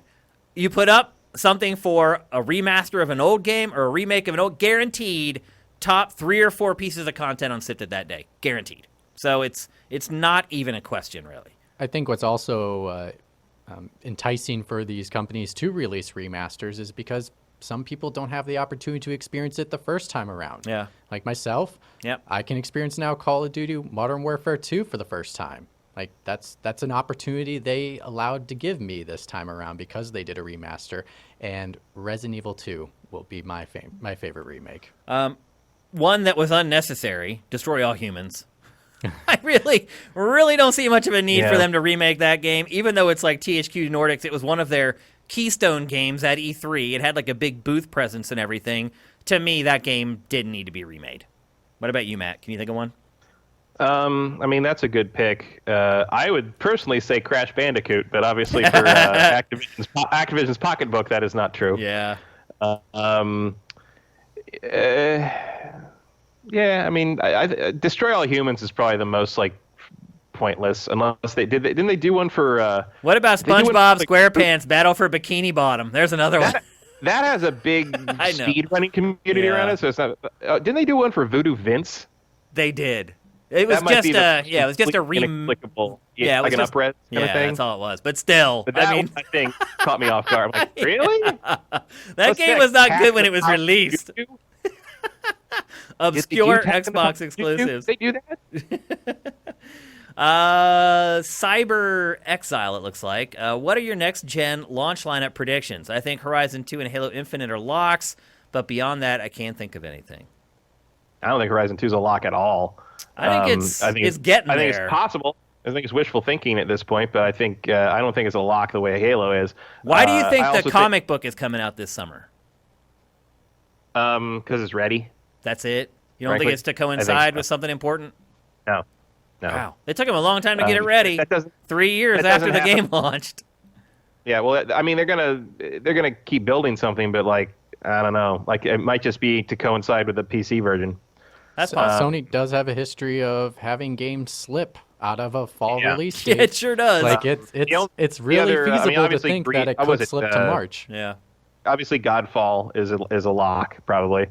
For PlayStation 5, and I think the other lock is, even though it hasn't been mentioned or really dealt with, is Forza Motorsport 8 or 9, whatever they're on. I don't remember. Yep, they don't miss. The Forza games don't miss. New vanilla Forza Motorsport. Yep, they take turns. Don't and really they care don't about, but they love showing you whatever the latest sponsored cover car is in their super high definition, ray traced everything. That'll be a big June demo, I think, and we're whatever we're calling June, since it's not E3 anymore, like E nothing. I don't know. E for me. That's pretty much what it is. E for me. That's good. Yeah. Here's one from Aussie Brit 2000. What happens when a gamer places their physical copy of a game on top of the Xbox Series X, blocking the fan? Will the gamer get a warning? Will the console gracefully shut down, or will the game melt? Do you think placing the fan on top was a good idea? We found out soon enough when tens of millions will put it to the test. Good question, Ozzy. I think it was a bad idea. I really do. I think they need more really than one exhaust. As light as the, also, really something as light as a game case is not going to block the heat dissipation. Well, it actually might blow the game off the top. There might be enough, because if that is the only port, really, for the exhaust on the Series X, there may be so much air going up through that thing, you may not be able to set a game on top of it without it, like, knocking it off the top of it. I think it should have experiments with that thing. I think they should have more than one exit port for hot air. I'll just put it to you that way. Because with the way entertainment centers are, like, sometimes, like, the one side of my console is pushed up against, like, one of the slats in, like, the shelving, but that's okay because there's vents on the right and on the back. I just don't like knowing that there's one way you can never orient your console no matter what, if that makes sense. Yeah, like I think upside down? Or sideways if you have the vent up against, like, the side wall of your entertainment center or whatever. You have to make sure it's always facing the other way. Nitpicky, but yeah, I think if you have heat issues at your apartment or house, you just put the console next to your hands. Nice hand warmer. Let's see. Here's one from Vincent. What's the latest Sony could reveal things? Could it pull an Apple and reveal it first week of October and launch it the next week? No. I mean, they could. I don't think that would work too well. You want to do it more of a movie launch, because a phone is a more essential purchase. Whereas also, like, the Apple cult is a real thing. Yeah. As someone who has used Apple products for 30 some years, like, yeah, that's people going to run out and buy that thing tomorrow no matter what. But like with a console, I think you want like a month of run up. We want buses with the thing plastered on it. You want advertisements for it on the NFL games, even if there are no people in the stadiums. Like you need to let people. It's like a movie. You need to let people know it's coming, and about a month is your lead time for that. Also, precedent. Apple has that precedent of doing something like that. Right. You know, that's something that's never going to change for them. So here's Sony. They're not going to do something this way extreme. I mean, clearly they're showing with what they did with the games, talking about the hardware just last week. You know, they're staying on the same track they did last time. So I don't see them deferring. Also, while the core gaming demographic doesn't determine what's a big hit or not until it's like a macro degree in the marketplace, the amount of pissed off people if they don't show anything in June, like I don't think you want to play with that piranha at this point. Like you got to give us something to talk about from the beginning of summer to like the big run up to the launch. So yeah, I don't see that really happening. I would say this, of the three, I think PlayStation could probably pull it off the easiest. Oh, they could if they did. Yeah. But still, they're not going to do it. Not a smart idea. Yep. Next up, Mike's Q, our VO guy. What's up, Mike's Q? Hope you're doing well, man. Hope you're surviving out there in Lancaster, PA, my old stomping grounds. Why do you think licensed games are given to bad developers? Or is it just not enough time to make a good game? I am playing the Lord of the Rings beat-em-ups for GameCube, and they are awesome. And you are right. Those beat-em-ups are really freaking awesome. But that is a flash in the pan, I would say. That is kind of an exception. Like, for instance, I remember that those Lord of the Rings beat-em-ups are awesome. So, you know, they were an anomaly, something that isn't typical and that no one expected when they came out. So I hear you, but I still have my version on the PlayStation 2. Yeah. But they were also, like, a lot of developers that make bad licensed games are not bad developers. Yeah. Like, they just are not given the time frame. They're not given, you know, the space to design something that, you know, it's just like kind of a throw together thing. I mean, the Lord of the Rings games got lucky in that they were by Stormfront, which was a very talented studio that was excited to make them and got the time to do it. But even companies that have churned out, like, what would you consider a mediocre licensed game now and again, like Raven back in the day. Raven got that extra year when Wolverine Origins got delayed, the movie, to polish their Wolverine Origins game, and that game turned out to be one of the best licensed games ever. Yeah, isn't it dependent on like when the property is going to release something? That's the whole reason they do it, right? It's very, very dependent on that, and you have no control over how long it takes to make a good game. You just have to make something that can be released when it's going to be released, and that's what happens. You also have very little control over ideas that you want to put into the game. There's always a veto power with the license holder, and that causes problems. In fact, that generally causes most of the problems. When the license holder gets involved with the game's development, that's when it all goes to crap. All the times where you let the developer do their thing, that's when you get good licensed games. Yeah, I have a very hard time calling any developer that makes a bad licensed game a bad developer. Like there's too many X factors and too many things outside of the developer's control to judge them on something like that. 9 times out of 10, if not more. Okay, we'll take one more question. I believe this is from Toda Mish. I can't read it. It's in orange on black. How much Game Pass will be included with an Xbox Series X? I would give them a 3-month trial. Yeah. Yeah, I think that's a sweet spot. I think that's enough to where you understand everything about it. You understand what you're going to get out of it. You understand how often games come in and out of it, and you understand how much you're going to use it. So yeah, I think and you can give them an example of what kind of games will rotate in on it. Yep. Like you want to make an impression on those 2 months. Yep. Absolutely. For some reason, for how much they've been banking on it, I'm thinking 6 months. Like I'm thinking they're really gonna try to push Game Pass on you to have you enjoy it so much you're gonna totally forget 6 months that you have your credit card in that subscription. I'd say that would depend on how good their lineup is. If they're at a point where they're like, we have all these studios and none of them have games done, so what are we going to do? Then I could see 6 months. If they have a decent launch lineup, I'd say 3. Yeah, if we get 6 months, you're not going to see Hellblade for a while. Yep, that's for sure. Exactly, because they're trying to distract you. They're like, hey, look over here, and ignore the fact that we don't have any games that you really want to play. So, yeah, I think that's a good way to look at it. Depending on launch lineup is how long you would want to give that away for free. All right, so that's it for GameFace 205. Like I said, the last episode of the show that's going to look like this for quite a while.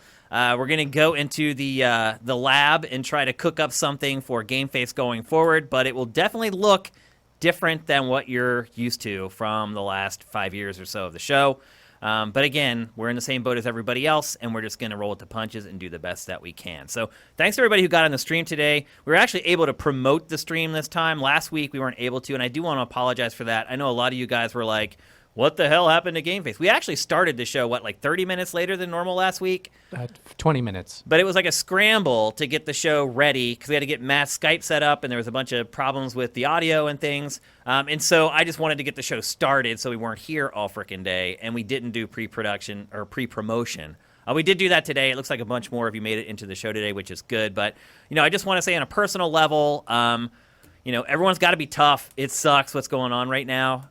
We just got to all buckle down and just bite the bullet. Thank God we're all gamers. I see all my friends who don't play games. They're struggling, man. They're losing it. They're like, I don't know what to do anymore. I had all these old hobbies that I got rid of. Also not bad not having any kids. That helps too. Yeah, absolutely.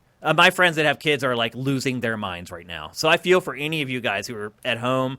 I think that everyone has a new appreciation now for teachers who deal with our rugrats every day, all day, while we go about our lives. I know all my friends, all my sisters and brothers who have kids, they're all flipping out. So stay strong, people. I don't think there's an end in sight right now. But the good thing is that we're gamers, and so we're used to this. And there are a bunch of great games coming out right now. For instance, the remake of Resident Evil 3, which we'll talk about next week, is coming up soon. So as you guys are all finishing Doom, finishing off Animal Crossing, here comes Resident Evil. And pretty much for the rest of the year. That backlog you've been building for years, this is what it's for. Yeah, clean it off. Finish it. Get rid of your backlog. We can do it. I'm not so sure about a lot of other people if they're going to be able to do it, but we have trained for this, young Padawans. We can totally handle it. So anyway, we're going to be here for you guys, even though the form of the show may change a little bit over the next week or two. We're going to be here, and we're going to keep doing everything we can to keep bringing you guys content throughout this total insanity.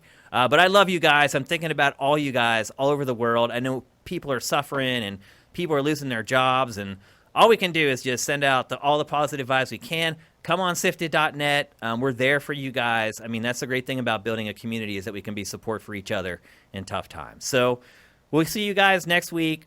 Stream should be live at the same time. It's not going to look like this, but it should be live around 1 p.m. Pacific, 4 p.m. Eastern. We'll see you then. GameFace is up and out.